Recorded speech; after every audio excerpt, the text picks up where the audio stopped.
ദൈവനാമത്തിന് മഹത്വം ഉണ്ടാകട്ടെ. സന്നിഹിതരായിരിക്കുന്ന നിങ്ങൾക്കെല്ലാവർക്കും അതുല്യനായ യേശു ക്രിസ്തുവിൻ്റെ അനുഗ്രഹീതമായ നാമത്തിൽ അഭിവാദനങ്ങൾ. ഇന്നത്തെ എൻ്റെ പ്രസംഗത്തിൻ്റെ പ്രമേയം ആധ്യാത്മിക രക്ഷ ക്രിസ്തുവിൽ മാത്രമോ? ഈ ചോദ്യത്തിനുള്ള മറുപടിയാണ് ഇന്നത്തെ പ്രസംഗം. നിങ്ങളുടെ വിലപ്പെട്ട ശ്രദ്ധ എൻ്റെ പ്രമേയത്തിലേക്ക് വിനീതമായി ക്ഷണിച്ചുകൊള്ളുന്നു. ഉപോത്ബലകമായി യോഹന്നാൻ എഴുതിയ സുവിശേഷം 14 അധ്യായം 6 വാക്യം ഞാൻ ഉദ്ധരിക്കുന്നു. നമ്മുടെ കർത്താവായ യേശു ക്രിസ്തു തന്നെ പ്രഖ്യാപിച്ചതാണ്. ഞാൻ തന്നെ വഴിയും സത്യവും ജീവനുമാകുന്നു, ഞാൻ മുഖാന്തരമല്ലാതെ ആരും പിതാവിൻ്റെ അടുക്കൽ എത്തുകയില്ല. ഈ പ്രഖ്യാപനത്തിൻ്റെ ഉടമ ഒന്നുകിൽ ലോകം കണ്ട ഏറ്റവും വലിയ വഞ്ചകനും കള്ളനും അഹങ്കാരിയും അല്ല എന്ന് വന്നാൽ ദൈവമാണ്. രണ്ടിനും മധ്യേ ഒത്തുതീർപ്പിന് യാതൊരു നിവൃത്തിയുമില്ല. കർത്താവായ യേശു ക്രിസ്തുവിനെ പ്രഖ്യാപനം കൊണ്ട് മനസ്സിലാകുന്നതാണ് ഞാനിന്ന് നിങ്ങളോട് മുമ്പിൽ അവതരിപ്പിക്കുന്നത്. 7 കുറിപ്പുകളടങ്ങിയ ഒരു ഹ്രസ്വമായ പ്രസംഗമാണ് ചെയ്യാൻ പോകുന്നത്. 1.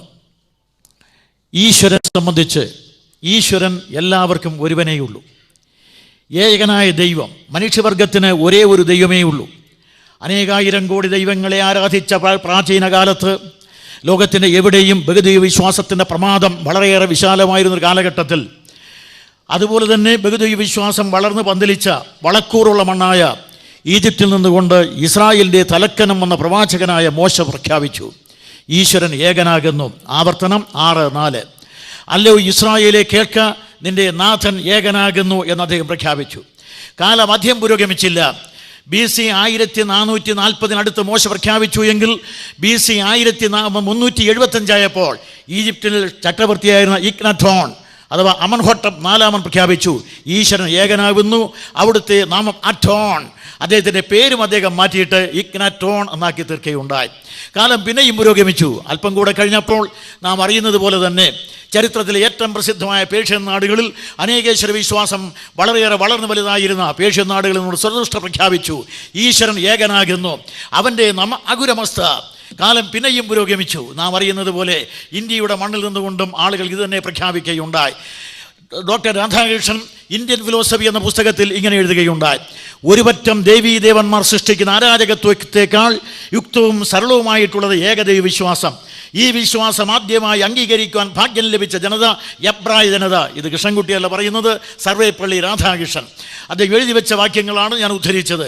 33 കോടി ദേവന്മാരെ ഇന്ത്യയിൽ ഇറക്കുമതി ചെയ്ത ആര്യന്മാരുടെ ഇടയിലെ തലക്കനം വന്ന 20-ാം നൂറ്റാണ്ട് കണ്ട ലോകോത്തര ദാർശനികനായ നമ്മുടെ മുൻ പ്രസിഡന്റായിരുന്ന രാധാകൃഷ്ണൻ്റെ വാക്കുകളാണ് ഇത്. അതുകൊണ്ട് ഏകദൈവ വിശ്വാസം എബ്രായ ജനതയ്ക്ക് ആദ്യമായി ലഭിച്ചു എന്ന് അദ്ദേഹം തന്നെ പറഞ്ഞു. കാലം പിന്നെയും പുരോഗമിച്ചു. ക്രൈസ്തവ യുഗം ആരംഭിച്ചപ്പോൾ ക്രൈസ്തവർ ലോകത്തിന് നാനാ കോണുകളിൽ നിന്നുകൊണ്ട് ലോകത്തോട് അനവരതം വിളംബരം ചെയ്തു, ഈശ്വരൻ ഏകനാകുന്നു. കാലം പിന്നെയും പുരോഗമിച്ചപ്പോൾ മക്കായുടെയും മദീനയുടെ മണ്ണിൽ ഇതിൻ്റെ മുഴക്കം കേൾക്കാമായിരുന്നു. ഞാനത് വിശദീകരിക്കുന്നില്ല. ഈശ്വരൻ ഏകനാകുന്നു. ഈശ്വരനെ കുറിച്ച് സംക്ഷിപ്തമായിട്ട് പറഞ്ഞു നിർത്തിയാൽ ഈശ്വരൻ്റെ പേരെന്താണ്? ദൈവത്തിൻ്റെ പേരെന്താണ്? അതുകൊണ്ട് ദൈവം മോശയോട് സംസാരിച്ചപ്പോൾ മോശ ചോദിച്ചു, നിന്നെ അയച്ച ദൈവത്തിൻ്റെ പേരെന്തെന്ന് പറഞ്ഞാൽ എന്ത് പറയണം? ദൈവം ഒരു പേര് പറഞ്ഞു കൊടുത്തു. ബൈബിൾ രേഖപ്പെടുത്തിയിരിക്കുന്ന 3 പ്രധാനപ്പെട്ട പേരുകൾ മാത്രമേ ഞാനിപ്പോൾ ഉദ്ദേശിക്കുന്നു. 1 ഉൽപ്പത്തി 1:1 ഏലോഹീം. ഏലോഹീം എന്നുള്ളത് ബഹുവചനവാചിയായ ഒരു ശബ്ദമാണ്. ദൈവത്തിൽ ഒന്നിലധികം ആളത്വം ഉൾക്കൊള്ളുന്നു എന്ന് വെച്ചാൽ 4ആയി വർദ്ധിക്കാതെ 2ആയി ചുരുങ്ങാതെ സ്ഥിരം വർത്തമാനമായിരിക്കുന്ന യെശയ്യാവിൻ്റെ പ്രവചനം 6-ാം അധ്യായം കൊണ്ടും വെളിപ്പാട് പുസ്തകം 4-ാം അധ്യായം കൊണ്ടും അതുപോലെ മത്തായി സുവിശേഷം 28-ാം അധ്യായത്തിൻ്റെ 19-ാം വാക്യം കൊണ്ടും സമർത്ഥിക്കുവാൻ കഴിയുന്ന ത്രിയേകനായ ദൈവത്തിൻ്റെ അനുഗ്രഹീതമായ അവതരണമാണ് അവിടെ കാണുന്നത് ഏലോഹീം. കാലം കുറേ കൂടെ കഴിഞ്ഞപ്പോഴാണ് ഞാൻ നേരത്തെ പറഞ്ഞതുപോലെ പിന്നെയും ദൈവം മനുഷ്യവർഗത്തോട് സംസാരിച്ചു. ആ ദൈവത്തോട് മോശ ചോദിച്ചു, നിന്നെ അയച്ച ദൈവത്തിൻ്റെ പേരെന്തെന്ന് പറഞ്ഞാൽ എന്ന് പറയണം. ദൈവം പറഞ്ഞു കൊടുത്തു, ഞാനാകുന്നവൻ ഞാനാകുന്നു. പക്ഷേ നിർഭാഗ്യമെന്ന് പറയട്ടെ, ഇതൊരു പേരാണോ? ഞാനാകുന്നവൻ ഞാനാകുന്നു എന്ന് പറഞ്ഞാൽ ഒരു പേരാണോ? അല്ല, ഇത് കാലവാച്ചിയായ ഒരു ശബ്ദമാണ്. എന്ന് പറഞ്ഞാൽ വേറൊരു ഭാഷയിൽ പറഞ്ഞാൽ ഇതിന് ഭൂതമില്ല, ഭാവിയില്ല, സ്ഥിര വർത്തമാനം. ദൈവത്തിന് ഭൂതവും ഭാവിയുമില്ല, സ്ഥിരമായ വർത്തമാനമായിരിക്കുന്നവനാണ്. നിത്യനായ ദൈവത്തിന് നിത്യമായ സ്വഭാവത്തിന് നിത്യമായ വിളംബരമാണ് ഈ നാമം. 2 കാര്യം പറഞ്ഞു. 3, ദൈവത്തിൻ്റെ നാമത്തെ സംബന്ധിച്ച് പിന്നീട് തുടർച്ചയായി ഉൽപ്പത്തി മുതൽ നാം വായിക്കുന്നത് ദൈവത്തെ സംബന്ധിച്ച് അബ്രഹാമിൻ്റെയും ഇസ്ഹാക്കിൻ്റെയും യാക്കോബിൻ്റെയും ദൈവമായി നമ്മുടെ പിതാക്കന്മാരുടെ ദൈവം എന്നാണ് വിളിക്കപ്പെട്ടത്. ഈ ദൈവം അല്ലാതെ മറ്റ് ഏത് പേരിൽ അറിയപ്പെടുന്നവനെയും ദൈവം എന്ന് വിളിക്കാൻ നിവൃത്തിയില്ല എന്ന് പറയുമ്പോൾ ഇവിടെ വെച്ച് നിങ്ങളത് വ്യക്തമായി മനസ്സിലാക്കണം. മറ്റൊന്നിനെ കൂടെ ഉദ്ദേശിക്കുകയാണ് ഞാൻ, ബാക്കി പറയുകയില്ല. അവിടെ ചുരുക്കി പറഞ്ഞാൽ ഈശ്വരൻ ഏകനാകുന്നു. ഇത് എവിടെയും വിളംബരം ചെയ്യപ്പെട്ട ഒരു യാഥാർത്ഥ്യമാണ്. ആ ഈശ്വരൻ സനാതനാണ്, ആ ഈശ്വരൻ സഗുണനാണ് എന്ന് പറഞ്ഞാൽ സഗുണ സനാതന സത്വാവിശേഷമായ ദൈവത്തെയാണ് ബൈബിൾ വിളംബരം ചെയ്യുന്നത്. ഉദാഹരണത്തിന് ഈശ്വരന് ഗുണവിശേഷങ്ങളുണ്ട്. കാലടി ശങ്കരൻ പറയുന്നത് പോലെ ഈശ്വരൻ എന്ന് പറഞ്ഞാൽ അവിടെ നിർഗുണബ്രഹ്മമല്ല, സഗുണം സനാതനം. എങ്ങനെയെന്ന് ചോദിച്ചാൽ ഈശ്വരനെ കുറിച്ച് ബൈബിൾ പറയുന്നത് ഇങ്ങനെയാണ്. ഈശ്വരൻ എന്ന പേര് ക്രിസ്ത്യാനികൾക്ക് സ്വല്പം അലർജ്യമായി തോന്നും, ക്ഷമിക്കണം, ഇടയ്ക്കിടയ്ക്ക് വന്നു പോകുന്നതാണ്. എങ്കിലും ദൈവമെന്ന് പറഞ്ഞാൽ യോഹന്നാൻ 3:30 ദൈവം സത്യവാൻ, യോഹന്നാൻ 4:24 ദൈവം ആത്മാവാകുന്നു, 1 യോഹന്നാൻ 1:5 ദൈവം വെളിച്ചമാകുന്നു, 1 യോഹന്നാൻ 2:28 29 ദൈവം നീതിമാനാകുന്നു, 1 യോഹന്നാൻ 4:8 ദൈവം സ്നേഹമാകുന്നു, 1 യോഹന്നാൻ 5:20 ദൈവം ജീവനാകുന്നു. ഇത്രയും വാക്കുകൾ ഗുണലക്ഷണങ്ങളാണ് ദൈവത്തിൻ്റെ. ഇനി മറ്റുള്ള ഗുണങ്ങളൊക്കെ എത്രയുണ്ട് വിശദീകരിക്കാൻ സമയം പോരാ, വിട്ടുകളയുന്നു. അതുകൊണ്ട് ഈശ്വരൻ എല്ലായിടത്തുമുള്ള എല്ലാവർക്കും ഒരുവനാകുന്നു. ഹിന്ദുവിനൊരു ദൈവം, ക്രിസ്ത്യാനിക്കൊരു ദൈവം, മുസ്ലിമിന് മൂന്നാമതൊരു ദൈവം എന്നൊരു ദൈവമില്ല. എവിടെയുമുള്ള ജനകോടികൾക്ക് ഈശ്വരൻ ഏകനാകുന്നു. ആ ഏകനായ ദൈവം, ഏക സ്വഭാവമുള്ള ദൈവം, ആ ദൈവത്തെയാണ് നാം അംഗീകരിക്കേണ്ടത്, ആദരിക്കേണ്ടത്, ബഹുമാനിക്കേണ്ടത്. ഇന്ന് ഒരു സ്നേഹിതൻ എന്നെ കാണാൻ വന്നിരുന്നു. അദ്ദേഹത്തിൻ്റെ പോക്കറ്റിലുള്ള ഒരു ഫോട്ടോ കണ്ടിട്ട് ഒരു മുസ്ലിം സുഹൃത്ത് പറഞ്ഞു, നീ ഈ മനുഷ്യനെ ആരാധിക്കരുത്, ഈ മനുഷ്യനൊരു മനുഷ്യനാണ്, നേരെ മറിച്ച് ഒരു ദൈവമേ ഉള്ളൂ, അവനെ വേണം ആരാധിക്കാൻ. ആ വാക്ക് അദ്ദേഹത്തെ സ്പർശിക്കുകയുണ്ടായി. കൃഷ്ണഭക്തനായിരുന്ന ആ മനുഷ്യൻ്റെ ജീവിതത്തിൽ, കൃഷ്ണൻ്റെ ഉപകരണമായ മുരളിയ എന്നുള്ള പേരുള്ള ആ സുഹൃത്തിൻ്റെ ജീവിതത്തിൽ വളരെയേറെ ഒരു മാറ്റത്തിന് അത് വഴിതെളിക്കുകയുണ്ടായി. ഞാൻ ആ ഭാഗം വിടുകയാണ്. ഈശ്വരൻ ഏകനാകുന്നു. 2, ലോക ജനതയിൽ മനുഷ്യനെ സൃഷ്ടിച്ച ദൈവം, ഈ കാണപ്പെടുന്ന ചരാചര നിബദ്ധമായി പ്രപഞ്ചത്തെ ഉണ്ടാക്കിയ അഖിലാണ്ടത്തിൻ്റെ ഉടയവനായ ദൈവം, ഞാൻ ഇന്നലെ പറഞ്ഞതുപോലെ തന്നെ മനുഷ്യനെ ഉണ്ടാക്കുകയും, മനുഷ്യൻ എന്ന് പറഞ്ഞാൽ ദൈവത്തിൻ്റെ സൃഷ്ടിയുടെ മകടമായ ഭാവമാണ്. ഈ അനുഗ്രഹീതനായ മനുഷ്യനെ ഉണ്ടാക്കിയപ്പോൾ ദൈവം തൻ്റെ സാദൃശ്യത്തിൽ ഉണ്ടാക്കി. ഇന്നലെ ഞാൻ വിവരിച്ചു, അതുകൊണ്ട് അപ്പുറം വിടുകളയാണ്. ഇങ്ങനെ ദൈവം മനുഷ്യനെ ശിക്ഷിച്ചു എന്ന് പറയുമ്പോൾ അവിടെ ജാതിയോ മതമോ ഒന്നും വരുന്നില്ല. അപ്പോസ്തല പ്രവൃത്തികൾ 17-ാം അധ്യായത്തിൻ്റെ 26 പണ്ഡിതവരേണ്യനായ പൗലൂസ് തത്വചിന്തയുടെ തറവാടായ ഗ്രീസിൻ്റെ ഏറ്റവും പ്രശസ്ത നഗരിയായ അഥേനയിൽ നിന്നുകൊണ്ട് പ്രഖ്യാപിച്ചത് ഇങ്ങനെയാണ്. അവിടെ അദ്ദേഹം വളരെ വിശദമായി ദൈവത്തെക്കുറിച്ച് വിളംബരം ചെയ്യുന്നതോടൊപ്പം പറഞ്ഞു, ഭൂതലത്തിൽ എങ്ങും കുടിയിരിപ്പാൻ ഒരുത്തനും ദൈവം മനുഷ്യജാതിയൊക്കെയും ഉളവാക്കി എന്ന് പറയുമ്പോൾ ഗ്രീസിൽ സൗന്ദര്യാരാധകന്മാരായ ഗ്രേക്കരെയും അതുപോലെ തന്നെ ബലത്തെയും സുഖത്തെയും ആരാധിക്കുന്ന റോമരെയും എല്ലാം ഉൾക്കൊണ്ടുകൊണ്ട് അദ്ദേഹം പറഞ്ഞു, ഈ ഒരുത്തനിൽ നിന്നാണ് ഈ മനുഷ്യജാതി ഒക്കെയും ഉളവായത്. അത് ഞാൻ വളരെയേറെ വിശദീകരിക്കുന്നില്ല. മനുഷ്യവർഗത്തിൽ ഇന്ന് കാണുന്ന വർണ്ണവും വർഗവുമെല്ലാം മനുഷ്യൻ ഉണ്ടാക്കി വെച്ചതാണ്. ചാതുർവർണ്ണ്യം മയാസൃഷ്ടമെന്ന് പറയുന്നവനെ ദൈവമെന്ന് വിളിക്കാൻ നിവൃത്തിയില്ല. ഭഗവത്ഗീതയിൽ ഭഗവാൻ കൃഷ്ണൻ പറഞ്ഞു, ചാതുർവർണ്ണ്യം മയാസൃഷ്ടമാണ്, ദൈവത്തിൻ്റെ സ്വഭാവത്തിന് ചേരുകയില്ല. ദൈവം ദൈവമാണെങ്കിൽ തൻ്റെ സൃഷ്ടിവർഗത്തെ ജാതി മതം അത് ഇതെന്ന് തിരിക്കാൻ പാടില്ല. അതുകൊണ്ട് ദൈവം വർഗ വർണ്ണ ഉച്ച നീച ഭേദം കൂടാതെ മനുഷ്യവർഗത്തെ ഒന്നായി കാണുന്നവനാണ്. അതുകൊണ്ട് ദൈവം ജാതി വ്യത്യാസപ്പെടുത്തിയിരുന്നു എങ്കിൽ നമ്മുടെ കേരള ഭാഷയിൽ പറഞ്ഞാൽ പറച്ചിപറ്റ പന്തിരുകുലം ഉണ്ടാകുകയില്ല. വരരുചി എന്ന് പറയുന്ന ബ്രാഹ്മണന് ചണ്ടാലപ്പെണ്ണിൽ 12 കുട്ടികൾ ജനിക്കുമായിരുന്നില്ല. ഇനി വിശാലമായി പറഞ്ഞാൽ നമ്മുടെ ഏറ്റവും പ്രിയങ്കരനായ ടെന്നീസ് താരം ബോറിസ് ബക്കറിന് നീഗ്രോ പെണ്ണിൽ 3 കുട്ടികൾ ഒന്നിനു പുറകെ.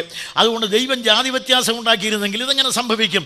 അതുകൊണ്ട് വെള്ളക്കാരന് നീഗ്രോയും തമ്മിൽ കല്യാണം കഴിച്ച കുട്ടികളുണ്ടാകും. അതുകൊണ്ട് ദൈവം ഒരിക്കലും ജാതി വ്യത്യാസം ഉണ്ടാക്കിയില്ല. ദൈവം ജാതിയോ മതമോ ഒക്കെ അതിനതീതനാണ്. അതുകൊണ്ട് ജാതി വ്യത്യാസത്തിൻ്റെ അടിവേർ അറുക്കുന്നതാണ് യേശുക്രിസ്തുവിൻ്റെ എല്ലാ ഉപദേശങ്ങളും. അതുകൊണ്ടാണ് ബൈബിൾ പറഞ്ഞത്, യഹൂദനെന്നും യവനനെന്നും ശകരെന്നും ദാസനെന്നും ബർബരനെന്നും ഇല്ല, എല്ലാവരും ഒന്നത്രേ. അത് പറയുവാൻ ബൈബിളിന് സാധിച്ച ഏറ്റവും മഹത്തായ കാര്യം. അതിനെക്കുറിച്ച് ഞാനിപ്പോൾ കൂടുതൽ വിശദീകരിക്കുന്നില്ല. മനുഷ്യവർഗമെല്ലാം ഒന്നാണ്, അവിടെ ജാതിയും മതവുമില്ല. അതുകൊണ്ട് ജാതിക്കും മതത്തിനും അതീതമായി മനുഷ്യവർഗത്തെ കാണുന്ന മഹാദൈവം, സമദർശിയായ ദൈവം സകല മനുഷ്യരെയും സമമായി കാണുന്നു എന്നുള്ളത് ദൈവത്തിൻ്റെ സമഭാവനയുടെ ഏറ്റവും മഹത്തായ ഭാവമെന്ന് പറഞ്ഞുകൊണ്ട് സമയപരിമിതിയിൽ ഞാൻ ഇത് വിട്ടുകളയുന്നു. 2 കുറിപ്പുകൾ പറഞ്ഞു. 3, ദൈവം ജീവനുള്ളവനാണ്, ആ ദൈവം സംസാരിക്കുന്നവനാണ്. അതുകൊണ്ട് ദൈവത്തിൻ്റെ സന്ദേശം ഏകമാകുന്നു. ഏകനായ ദൈവം, ഏകമായ ജനത. ആ ദൈവത്തോട് ദൈവം സംസാരിച്ചാൽ അവൻ നൽകുന്നതായ സന്ദേശവും ഏകമായിരിക്കും. ദൈവം ഒരിക്കലും സംസാരിക്കാതിരുന്നിട്ടില്ല. ചരിത്രത്തിൻ്റെ താളുകൾ പരിശോധിച്ചാൽ ദൈവം സംസാരിക്കാതിരുന്ന യാതൊരു കാലവുമില്ലായിരുന്നു. അപ്പോസ്തല പ്രവൃത്തി 17-ാം അധ്യായത്തിൻ്റെ 30-ാം സൂക്തത്തിൽ പണ്ഡിതവരേണ്യനായ പൗലൂസ് അഥേനയിൽ വെച്ച് തന്നെ പറഞ്ഞ മറ്റൊരു പ്രസ്താവനയുണ്ട്. എല്ലായിടത്തുമുള്ള എല്ലാവരോടുമുള്ള ഈശ്വരൻ്റെ കൽപ്പന, എല്ലാവരും ഇപ്പോൾ മാനസാന്തരപ്പെടണമെന്ന് ദൈവം മനുഷ്യനോട്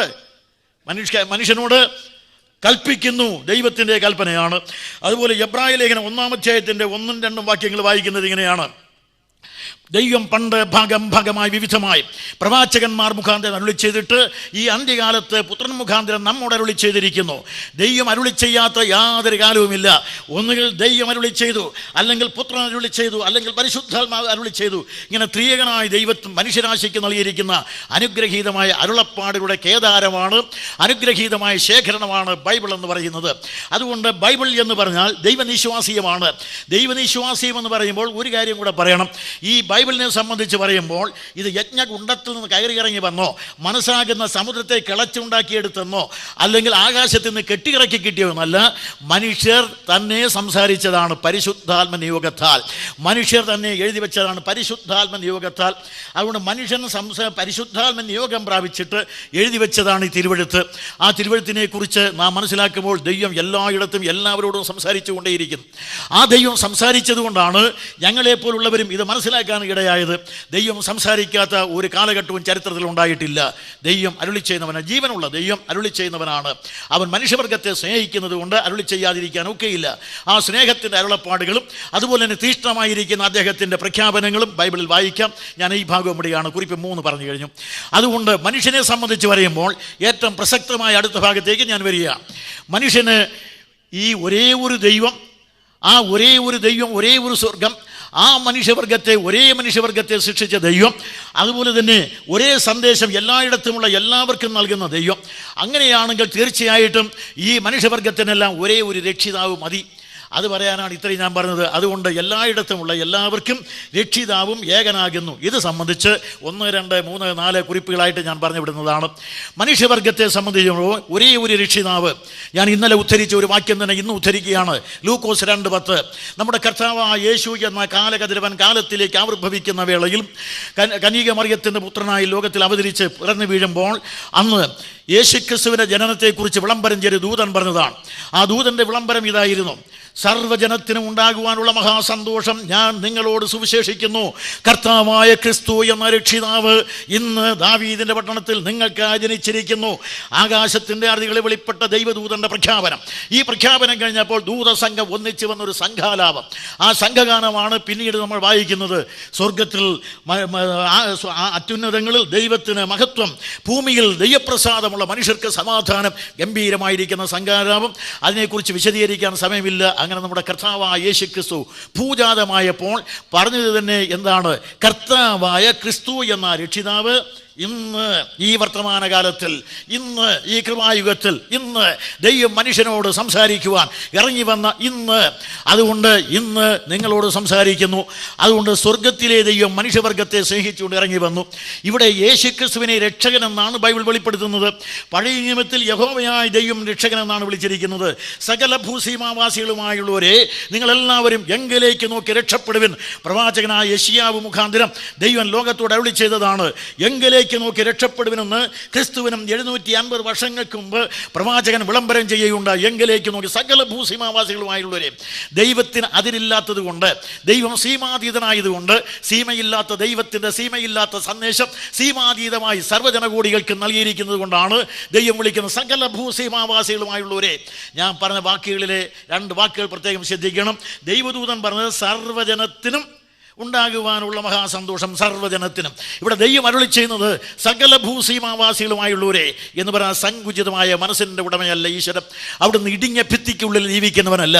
ആ വിശാലമായി മനുഷ്യവർഗത്തെ സ്നേഹിക്കുന്ന ദൈവം മനുഷ്യനെ ആഹ്വാനം ചെയ്യുന്നത് അവങ്കിലേക്ക് നോക്കി രക്ഷപ്പെടുവാൻ. അതിൻ്റെ ഏറ്റവും ഗംഭീരമായിരിക്കുന്ന രൂപമാണ് നമ്മുടെ കർത്താവായ യേശുക്രിസ്തുവിൻ്റെ വിളംബരം. ഞാൻ ഈ ഭാഗം വിടുകയാണ്. ഇങ്ങനെ ലോകത്തിൽ കർത്താവായ യേശുക്രിസ്തു അവതരിച്ചു വരുമ്പോൾ അദ്ദേഹത്തെക്കുറിച്ച് വന്നിരുന്ന 1, 2, 3, 4 കാര്യങ്ങൾ ഈ പോയിന്റിൽ പറയുന്നതാണ്.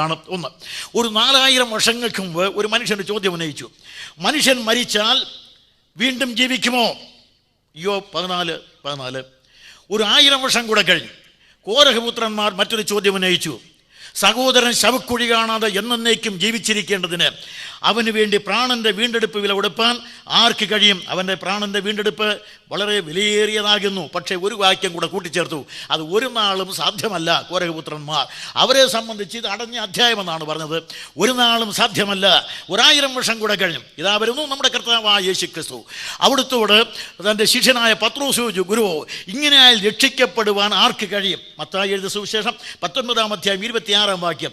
ഇങ്ങനെയാൽ രക്ഷിക്കപ്പെടുവാൻ ആർക്ക് കഴിയും? അതിന് അവിടുന്ന് പറഞ്ഞ മറുപടി ഇതാണ്, മനുഷ്യർക്ക് അസാധ്യം, ദൈവത്തിന് സാധ്യം. ഇനി അത്രയും അവിടെ വെച്ചിട്ട് മനുഷ്യവർഗത്തിൻ്റെ രക്ഷ എന്താണ്? രക്ഷ എന്ന് പറഞ്ഞാൽ പലപ്പോഴും നമുക്കറിയാം ശിക്ഷയിൽ നിന്നുള്ള വിടുതലെന്ന് ഒറ്റ വാചകത്തിൽ അറിയുവാൻ. പക്ഷേ രക്ഷ എന്നുള്ള വാക്കിൻ്റെ പൂർണ്ണ രൂപം നമുക്ക് മനസ്സിലാക്കുവാൻ റോമാലേഖനം 3:19 ഇന്നലെ ഞാൻ ഉദ്ധരിച്ച വാക്യമാണ്. ഒരിക്കൽ കൂടെ ഉദ്ധരിക്കുകയാണ് ആ വാക്യം.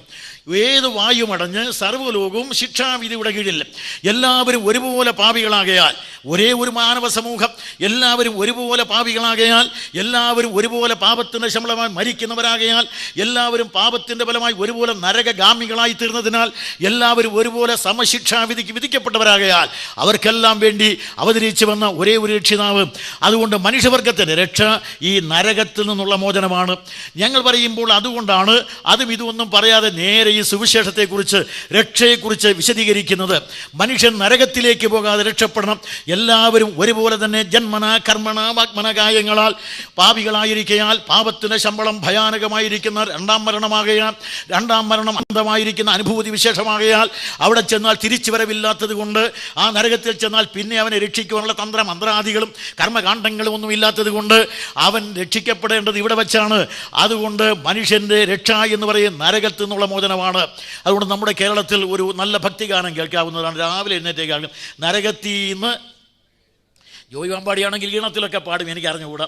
അതുകൊണ്ട് എനിക്ക് രാഗവുമില്ല താളവുമില്ല. എന്നോട് ഇവിടെ കൈയടിച്ച് പാടിയപ്പോൾ ഉപദേശിമാർക്കും കൈയടിക്കാമെന്ന് ബഹുമാനപ്പെട്ട നമ്മുടെ പാപ്പച്ചൻ സഹോദരൻ പറഞ്ഞു. ഞാൻ പറഞ്ഞു, ഞാൻ താളമടിച്ചാൽ അവതാളമാകും, അതുകൊണ്ടാണ് താളമടിക്കാത്തത്.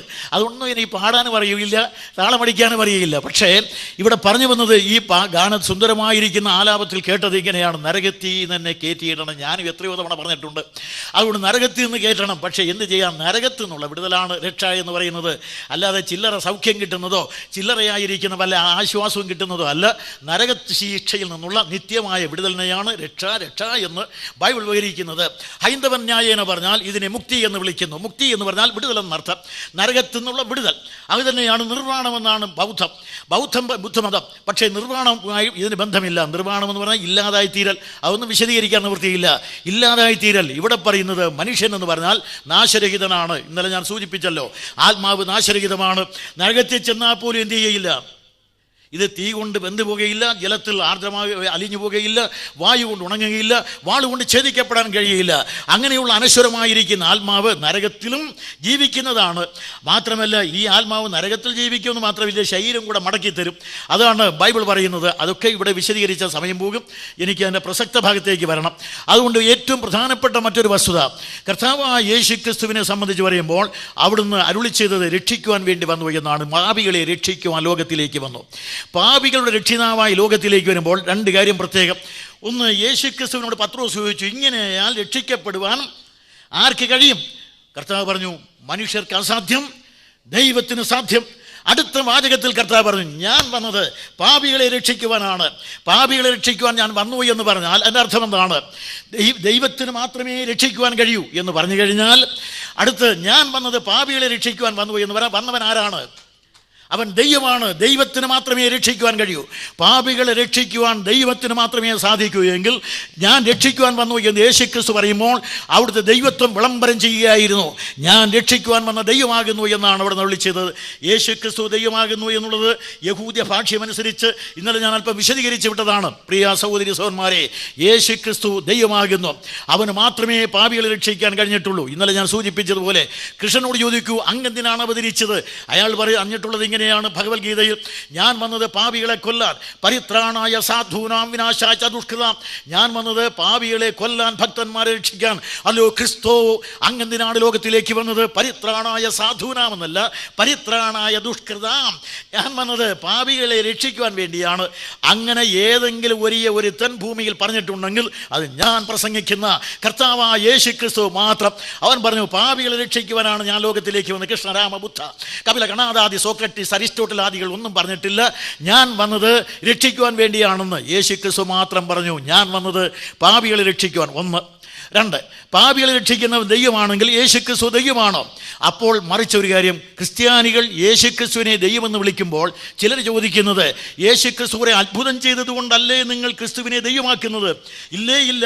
യേശുക്രിസ്തു ഒരൊറ്റ അത്ഭുതവും ചെയ്തില്ലെങ്കിലും, കാനായിലെ കല്യാണ വീട്ടിലെ കൽപ്പാത്രത്തിലെ വെള്ളം വീഞ്ഞാക്കി മാറ്റിയില്ല എങ്കിലും, മരിച്ച ലാസറിനെ ഉയർപ്പിച്ചില്ല എങ്കിലും, 5 അപ്പം കൊണ്ട് 5000 പേരെ പോഷിപ്പിച്ചില്ല എങ്കിലും, കടലിന്മേൽ നടന്നില്ല എങ്കിലും, കാറ്റിനെയും കടലിനെയും അമർത്തിപ്പിടിച്ചില്ല എങ്കിലും, അവിടുന്ന് ആരാണ്? ദൈവം തന്നെയാണ്. കാരണം ജനിച്ചു വീണതേ കർത്താവ് ദൈവമാണെന്നുള്ള വാക്കാണത്. അതുകൊണ്ട് തീർച്ചയായിട്ടും കർത്താവായ യേശു ക്രിസ്തു ജനിച്ചപ്പോൾ ദൈവമാണ്, ജീവിച്ചപ്പോൾ ദൈവമാണ്, പ്രവർത്തിച്ചപ്പോൾ ദൈവമാണ്, ബാക്കി പിന്നാലെ. അതുകൊണ്ട് കർത്താവായ യേശു ക്രിസ്തുവിനെ സംബന്ധിച്ച് അത്ഭുതം ചെയ്തത് കൊണ്ടല്ല അദ്ദേഹത്തെ ഞങ്ങൾ ദൈവമെന്ന് വിളിക്കുന്നതെന്ന് മനസ്സിലാക്കണം. പലർക്കും യേശു ക്രിസ്തുവിൻ്റെ ദൈവത്വം വിശദീകരിക്കുവാൻ കുറേ അത്ഭുതം ചൂണ്ടിക്കാണിക്കണം. ഞാൻ പറയും, ഒറ്റ അത്ഭുതം വേണ്ട. യേശു ക്രിസ്തു ദൈവമെന്ന് വിശദീകരിക്കാൻ ഈ അത്ഭുതങ്ങളൊന്നും വേണ്ട. ക്രിസ്ത്യാനികൾ അത്ഭുതം പറഞ്ഞാൽ അതുപോലെ അത്ഭുതം കൊണ്ട് തിരിച്ചടിക്കാൻ എനിക്കറിയാം. കാരണം അങ്ങനെ അത്ഭുതം ചെയ്യുന്ന എത്രയോ പേര് ഇവിടെ ഉണ്ടല്ലോ. കൃഷ്ണനുണ്ട്, അതുപോലെ വേറെ പലരുണ്ട്. അവരെല്ലാം കുറേ അത്ഭുതം ചെയ്യുന്നവരാണ്. ഇനി അഥവാ ക്രിസ്ത്യാനികളായ ഞങ്ങൾ 5 അപ്പം കൊണ്ട് 5000 പോഷിപ്പിച്ച കാരണത്താൽ യേശുക്രിസ്തുവിനെ ദൈവം എന്ന് വിളിക്കുകയാണെങ്കിൽ അതിനേക്കാൾ വലിയ അത്ഭുതം ചെയ്തവനല്ലേ മോശെ. 6 ലക്ഷം പുരുഷന്മാർ, അവരുടെ ഭാര്യമാർ കുറഞ്ഞ പക്ഷം 6 ലക്ഷം ഉണ്ടല്ലോ. അതിനോടൊപ്പം തന്നെ അവരുടെ പരിവാരങ്ങളും 5-8 കുട്ടികൾ, ഇന്നത്തെ പോലെ 2 അല്ലല്ലോ. അതുകൊണ്ട് 2, അത് കേരളത്തിൽ നിന്ന് ഇന്ത്യയിൽ നിന്ന് വന്നവർക്കാണ് 2, ഇവിടെയല്ല. അതുകൊണ്ട് ഇങ്ങനെ 2 കുട്ടികൾ. ഈ 2 കുട്ടികളെല്ലാം അവിടെ അന്ന് 5ഉം 10ഉം ഒക്കെയാണ്. ഇതിൻ്റെ എല്ലാം കൂടെ കൂട്ടിയാൽ കുറഞ്ഞ പക്ഷം ഒരു 30 ലക്ഷത്തിലധികമാണ്. ഈ ജനങ്ങളെ, ഇത്രയും ആളുകളെ എത്ര വർഷം? 40 വർഷം മരുഭൂമി തീറ്റിപ്പോറ്റി. അപ്പോൾ ഒരു 5000 പേർക്ക് ഒരു ദിവസത്തെ നേരെ ഭക്ഷണം കൊടുത്ത ക്രിസ്തുവാണോ ഈ 40 വർഷം ഈ ജനതയെ പോറ്റിയ ഈ മോശയാണോ വലുത്? അതുകൊണ്ട് അങ്ങനെയാണെങ്കിൽ മോശയെ പൂജിക്കേണ്ടതല്ലേ ഞങ്ങൾ? മോശയെ ആരാധിക്കേണ്ടതല്ലേ? അത്ഭുതം ചെയ്തതുകൊണ്ട് ഞങ്ങൾ ആരെയും അംഗീകരിക്കുകയില്ല. 2, അതുപോലെ മരിച്ചവർ ഉയർപ്പിക്കുമെങ്കിൽ പഴയ നിയമത്തിലെ പ്രവാചകന്മാരും ഉയർപ്പിച്ചിട്ടില്ലേ? അങ്ങനെയാണെങ്കിൽ അവരെ ദൈവമെന്ന് ഞങ്ങൾ വിളിക്കണ്ടേ? അതുകൊണ്ട് യേശുക്രിസ്തു അത്ഭുതം ചെയ്തത് കൊണ്ടല്ല കർത്താവായ യേശുക്രിസ്തുവിനെ ഞങ്ങൾ ദൈവമെന്ന് പ്രഖ്യാപിക്കുന്നു. പക്ഷേ അവിടെ ദൈവമാകിയാൽ അതൊക്കെ വിശദീകരിക്കാൻ സമയം പോരാ. യേശുക്രിസ്തു ദൈവമെന്ന് പറയുമ്പോൾ അവൻ ആദിയിൽ ദൈവത്തോട് കൂടെ ഇരുന്നവനും ദൈവമായിരുന്നവനും ഈ പ്രപഞ്ചത്തിൻ്റെ സൃഷ്ടികർത്താവുമാണ്. യോഹന്നാൻ എഴുതിയ സുവിശേഷം 1-ാം അധ്യായത്തിന് 1 മുതൽ 3 വരെ വാക്യങ്ങൾ അവിടെ വായിക്കുന്നത് ഇങ്ങനെ: ആദിയിൽ വചനം ഉണ്ടായിരുന്നു, വചനം ദൈവത്തോടു കൂടെയായിരുന്നു, വചനം ദൈവമായിരുന്നു, അവൻ മുഖാന്തരം സകലം ഉളവായിരുന്നു, അവനെ കൂടാതെ ഉളവായില്ല എന്ന് പറഞ്ഞിട്ട് കൊലോസ്യ ലേഖനം 1:15-16 സകലം അവൻ മുഖാന്തരം ഉളവായി, എല്ലാം അവനാലും അവങ്കലേക്കുമാകുന്നു. എബ്രായ ലേഖനം 1:3 ആവർത്തിക്കുന്നു ഇത്. അവിടെ ചുരുക്കി പറഞ്ഞാൽ എല്ലാം അവൻ മുഖേന ഉളവായതാണ്. സകല കാരണഭൂതനായ കർത്താവായ യേശുക്രിസ്തു ദൈവത്തോടൊപ്പം ദൈവമായിരുന്ന ലോഗോസ്, അതാ വചനമായിരുന്നു. ഇത് ഞാൻ വിടുകയാണ്. അങ്ങനെ ദൈവമായിരുന്നവൻ ഇപ്പോൾ മനുഷ്യനായി വന്നു. ഇനിയും കർത്താവായ യേശുക്രിസ്തു മനുഷ്യനായി വരുമ്പോൾ പിന്നെയും പ്രശ്നമാണ്. ദൈവമാണ് ഇവിടെ ഇറങ്ങി വന്നത്. അനന്തത വെടിഞ്ഞുകൊണ്ടാണ് അവിടുത്തെ ഭൂമിയിലേക്ക് വരുന്നത്. ഫിലിപ്പിയ ലേഖനം 2-ാം അധ്യായത്തിൻ്റെ 6 മുതൽ വാക്യങ്ങൾ നമ്മൾ വായിക്കുന്നത്: അവൻ ദൈവരൂപത്തിലിരിക്കെ ദൈവത്തോടുള്ള സമത്വം മുറുകെ പിടിച്ചു കൊള്ളണമെന്ന് വിചാരിക്കാതെ മനുഷ്യ സാദൃശ്യത്തിലായി വേഷത്തിൽ മനുഷ്യനായി വിളങ്ങി എന്നൊക്കെ പറഞ്ഞ് ഒരു 7 പ്രധാനപ്പെട്ട കാര്യങ്ങൾ പറഞ്ഞിട്ടുണ്ട്. സ്വർഗത്തിൽ നിന്ന് ഭൂമിയിലേക്ക് ഇറങ്ങി വരുവാൻ, ദൈവത്വം വിട്ട് മാനവത്വത്തിലേക്ക് ഇറങ്ങി വരുവാൻ, മഹനീയതമായ പദവി വിട്ട് മണ്ണിലേക്ക് ഇറങ്ങി വരുവാൻ അവിടുന്ന് ഉപയോഗിച്ച പടിക്കെട്ടുകൾ 7. അത് ഞാൻ സൗകര്യമുണ്ടെങ്കിൽ ഓർത്ത് വന്നാൽ പിന്നീട് ഒരിക്കൽ പറയും, തൽക്കാലം വിടുകയാണ്. അങ്ങനെ ദൈവരൂപം ത്യജിച്ച്, സ്വർഗം ത്യജിച്ച്, ദൈവികമായ സമത്വം ത്യജിച്ച്, ദൈവത്തോടുള്ള ആരാധനാ പദവിയും ത്യജിച്ച് അവിടുന്ന് മാനവ സാദൃശ്യത്തിലായി, അവിടെ ഫിലിപ്പിയ ലേഖനത്തിൽ പൗലോസ് പറയുന്നു മനുഷ്യ സാദൃശ്യത്തിൽ യേശുക്രിസ്തു വന്നു എന്ന് പറഞ്ഞാൽ ഉൽപ്പത്തി 1:26 അടിസ്ഥാനത്തിൽ അത് തൻ്റെ സാദൃശ്യമല്ലേ? തൻ്റെ സാദൃശ്യത്തിൽ മനുഷ്യനെ ഉണ്ടാക്കി. ഇപ്പോൾ മനുഷ്യ സാദൃശ്യത്തിൽ വന്നു എന്ന് പറഞ്ഞാൽ ആ സാദൃശ്യം ആരുടേതാണ്? തൻ്റെ സാദൃശ്യത്തിൽ. പക്ഷേ അതല്ല. റോമാലേഖനം 8:2 പറയുന്നുണ്ട്, അവൻ പാപം നിമിത്തവും പാപജടത്തിൻ്റെ സാദൃശ്യത്തിലും വന്നു. മക്കൾ ജഡരക്തങ്ങളോട് ഇവിടെ ആകയാൽ അവനും അവരെ പോലെ ജഡരക്തങ്ങളോട് കൂടിയനായി തന്നെ അവൻ്റെ സാദൃശ്യത്തിലേക്ക് വന്നവനാണ്. ഇങ്ങനെ വന്ന കർത്താവായ യേശുക്രിസ്തു ആണ് പ്രഖ്യാപിക്കുന്നത്, ഞാൻ വന്നത് പാപികളെ രക്ഷിക്കുവാൻ. അങ്ങനെ പാപികളെ രക്ഷിക്കുവാൻ വരുന്നവന് കുറേ യോഗ്യതകൾ ഉണ്ടായിരിക്കണം. ഒന്നാമത് ഞാൻ പറഞ്ഞു, ദൈവമാണ്. യേശുക്രിസ്തു ദൈവമാണ്. അതൊക്കെ വിശദീകരിക്കുന്നില്ല. ഇന്നലെ ഞാൻ കുറേയൊക്കെ പറഞ്ഞിട്ടുണ്ട്. അവൻ ദൈവമാകുന്നു എന്നുള്ളതിന് ബൈബിളിലെ സൂക്തങ്ങൾ. അവൻ ദൈവമാകുന്നു. ദൈവത്തിന് മാത്രമേ രക്ഷിക്കാൻ കഴിയൂ. യേശുക്രിസ്തു ദൈവമാകുന്നു. അതുകൊണ്ട് അവൻ രക്ഷിതാവാണ്. 2, പാപികളുടെ രക്ഷിതാവ് പാപരഹിതനായിരിക്കണം. ലോകത്തിൽ ജനിച്ച സകല മനുഷ്യരും, ഒന്നാം മനുഷ്യൻ മുതൽ ഇന്ന് വരെ, ഇനി ഒടുവിലായി ജനിക്കുവാൻ പോകുന്ന മനുഷ്യൻ വരെ ഒരുപോലെ പാപികളാണ്. ഭൂത വർത്തമാന ഭാവി കാലങ്ങളിൽ ജനിക്കുവാനുള്ള തലമുറ ഒന്നടങ്കം പാപികളായിരിക്കാൻ ഈ പാപികളെ രക്ഷിക്കുവാൻ വരുന്നവൻ ഈ മണ്ഡലത്തിൽ നിന്നുള്ളവനായിരിക്കരുത്, അവൻ മനുഷ്യവർഗത്തിൽപ്പെട്ടവനായിരിക്കരുത്. പാപിയുടെ രക്ഷിതാവ് ദൈവമായിരിക്കുന്നതോടൊപ്പം മറ്റൊരു മണ്ഡലത്തിൽ നിന്ന് വരണം. അങ്ങനെ ചരിത്രത്തിൽ അങ്ങനെ ഒരുത്തനെയുള്ളൂ. റഷ്യൻ സാഹിത്യകാരനായ സഖറോവ് ഇങ്ങനെ പറഞ്ഞിട്ടുണ്ട്, ആദ്യമായി മറ്റൊരു മണ്ഡലത്തിൽ നിന്ന് നമ്മുടെ മണ്ഡലത്തിലേക്ക് ഇറങ്ങി വന്ന ഒരേ ഒരു വ്യക്തിയാണ് കർത്താവായ യേശുക്രിസ്തു. യേശുക്രിസ്തു യോഹന്നാന്റെ സുവിശേഷം 6-ാം അധ്യായത്തിൽ 6 പ്രാവശ്യം പറഞ്ഞിട്ടുണ്ട്, ഞാൻ സ്വർഗത്തിൽ നിന്ന് ഇറങ്ങി വന്നിരിക്കുന്നു. അതിനാണ് ഈ അവതാരം എന്ന് പറയുന്നത്. അവതാരം എന്ന് പറഞ്ഞാൽ ഈ വിഷ്ണുവിനും ശിവനും ഒക്കെ ഉള്ളതുപോലെ അവതാരമല്ല എന്ന് പറഞ്ഞാൽ, ദൈവത്തോടൊപ്പം ദൈവമായിരുന്ന ഈ വചനം അതേ ഭാവത്തിൽ ലോകത്തിലേക്ക് ഇറങ്ങി വന്നതാണ്. അല്ലാതെ ഇങ്ങനെ അവതരിച്ചു എന്ന് പറഞ്ഞാൽ അംശമോ ഭാവമോ ഒന്നുമല്ല. ആ ദൈവം മനുഷ്യനായി വന്നവനാണ്. അപ്പോൾ മനുഷ്യനായി വന്നാൽ അതിൻ്റെ ഏറ്റവും വലിയ ദൗർബല്യം എന്ന് പറയുന്നത് പാപമോനെ ബാധിക്കും. അങ്ങനെ കർത്താവായ യേശുക്രിസ്തു ലോകത്തിൽ വന്നപ്പോൾ അവനിൽ പാപത്തിൻ്റെ യാതൊരു ലാഞ്ചനയുമില്ല. സകല മനുഷ്യരും ഒരുപോലെ പാപികളാകയാൽ പാപിയുടെ രക്ഷിതാവ് മാനവ മണ്ഡലത്തിൽപ്പെട്ടവനായിരിക്കരുത്, പാപിയുടെ രക്ഷിതാവ് ഈ ഭൂമണ്ഡലത്തിൽപ്പെട്ടവനായിരിക്കരുത്. കർത്താവായ യേശുക്രിസ്തു മറ്റൊരു മണ്ഡലത്തിൽ നിന്ന് ഇറങ്ങി വന്ന, സ്വർഗത്തിൽ നിന്ന് ഇറങ്ങി വന്നതുകൊണ്ട് രക്ഷിതാവായിരിക്കാൻ അർഹനാണ്. 2 കാര്യം പറഞ്ഞു. 3, പാപിയുടെ രക്ഷിതാവ് മനുഷ്യനായിരിക്കണം. അതിനാണ് മനുഷ്യ സാദൃശ്യത്തിലായത്. പാപി മക്കൾ ജഡരക്തങ്ങളോടുകൂടി ആകയാൽ അവനും അവരെ പോലെ മനുഷ്യ സാദൃശ്യത്തിലായി. അതുകൊണ്ട് ഇപ്പോൾ നമ്മുടെ സാദൃശ്യത്തിൽ അവൻ പാപം നിമിത്തവും പാപജടത്തിൻ്റെ സാദൃശ്യത്തിലും പാപം ചെയ്ത മനുഷ്യന് തുല്യം വിശക്കുന്ന, ദാഹിക്കുന്ന, വേവതു കൊള്ളുന്ന, വിയർക്കുന്ന, ഈ നടന്നു പോകുന്ന ഇങ്ങനെയൊക്കെയുള്ള ഭാവവിശേഷങ്ങളോടുകൂടിയാണ് വന്നത്. മാനവത്വത്തിൻ്റെ വ്യക്തമായ പ്രതിമാനം. ലോക ചരിത്രം കണ്ട തികഞ്ഞ മനുഷ്യൻ ഇവനാണ്. പാപരഹിതനായ മനുഷ്യൻ, തികഞ്ഞ മനുഷ്യൻ. ഒരു തികഞ്ഞ മനുഷ്യനെ കണ്ടുപിടിക്കുവാനുള്ള മാനവശ്രമം പാടെ പരാജയപ്പെട്ടതാണ്. എല്ലാവരും ഒരുപോലെ പാപം ചെയ്ത് പരാജയപ്പെട്ട പഴയ ലോകത്തിൽ നിന്നുകൊണ്ട് ഒരു നല്ല മനുഷ്യനെ ഇങ്ങനെ വാർത്തെടുക്കാമെന്ന് ഗ്രീസിലെ അധികായന്മാരെ ആചാര്യന്മാർ അങ്ങേയറ്റം ശ്രമിച്ചിട്ടുണ്ട്. അതിൽ അഗ്രഗണ്യനായിരിക്കുന്ന അരിസ്റ്റോട്ടിൽ പറഞ്ഞു, ഒരു നല്ല മനുഷ്യൻ എങ്ങനെ ഇരിക്കണം, എങ്ങനെ നടക്കണം, എങ്ങനെ ഉണ്ണണം, എങ്ങനെ ഉറങ്ങണം എന്നൊക്കെ പറഞ്ഞു.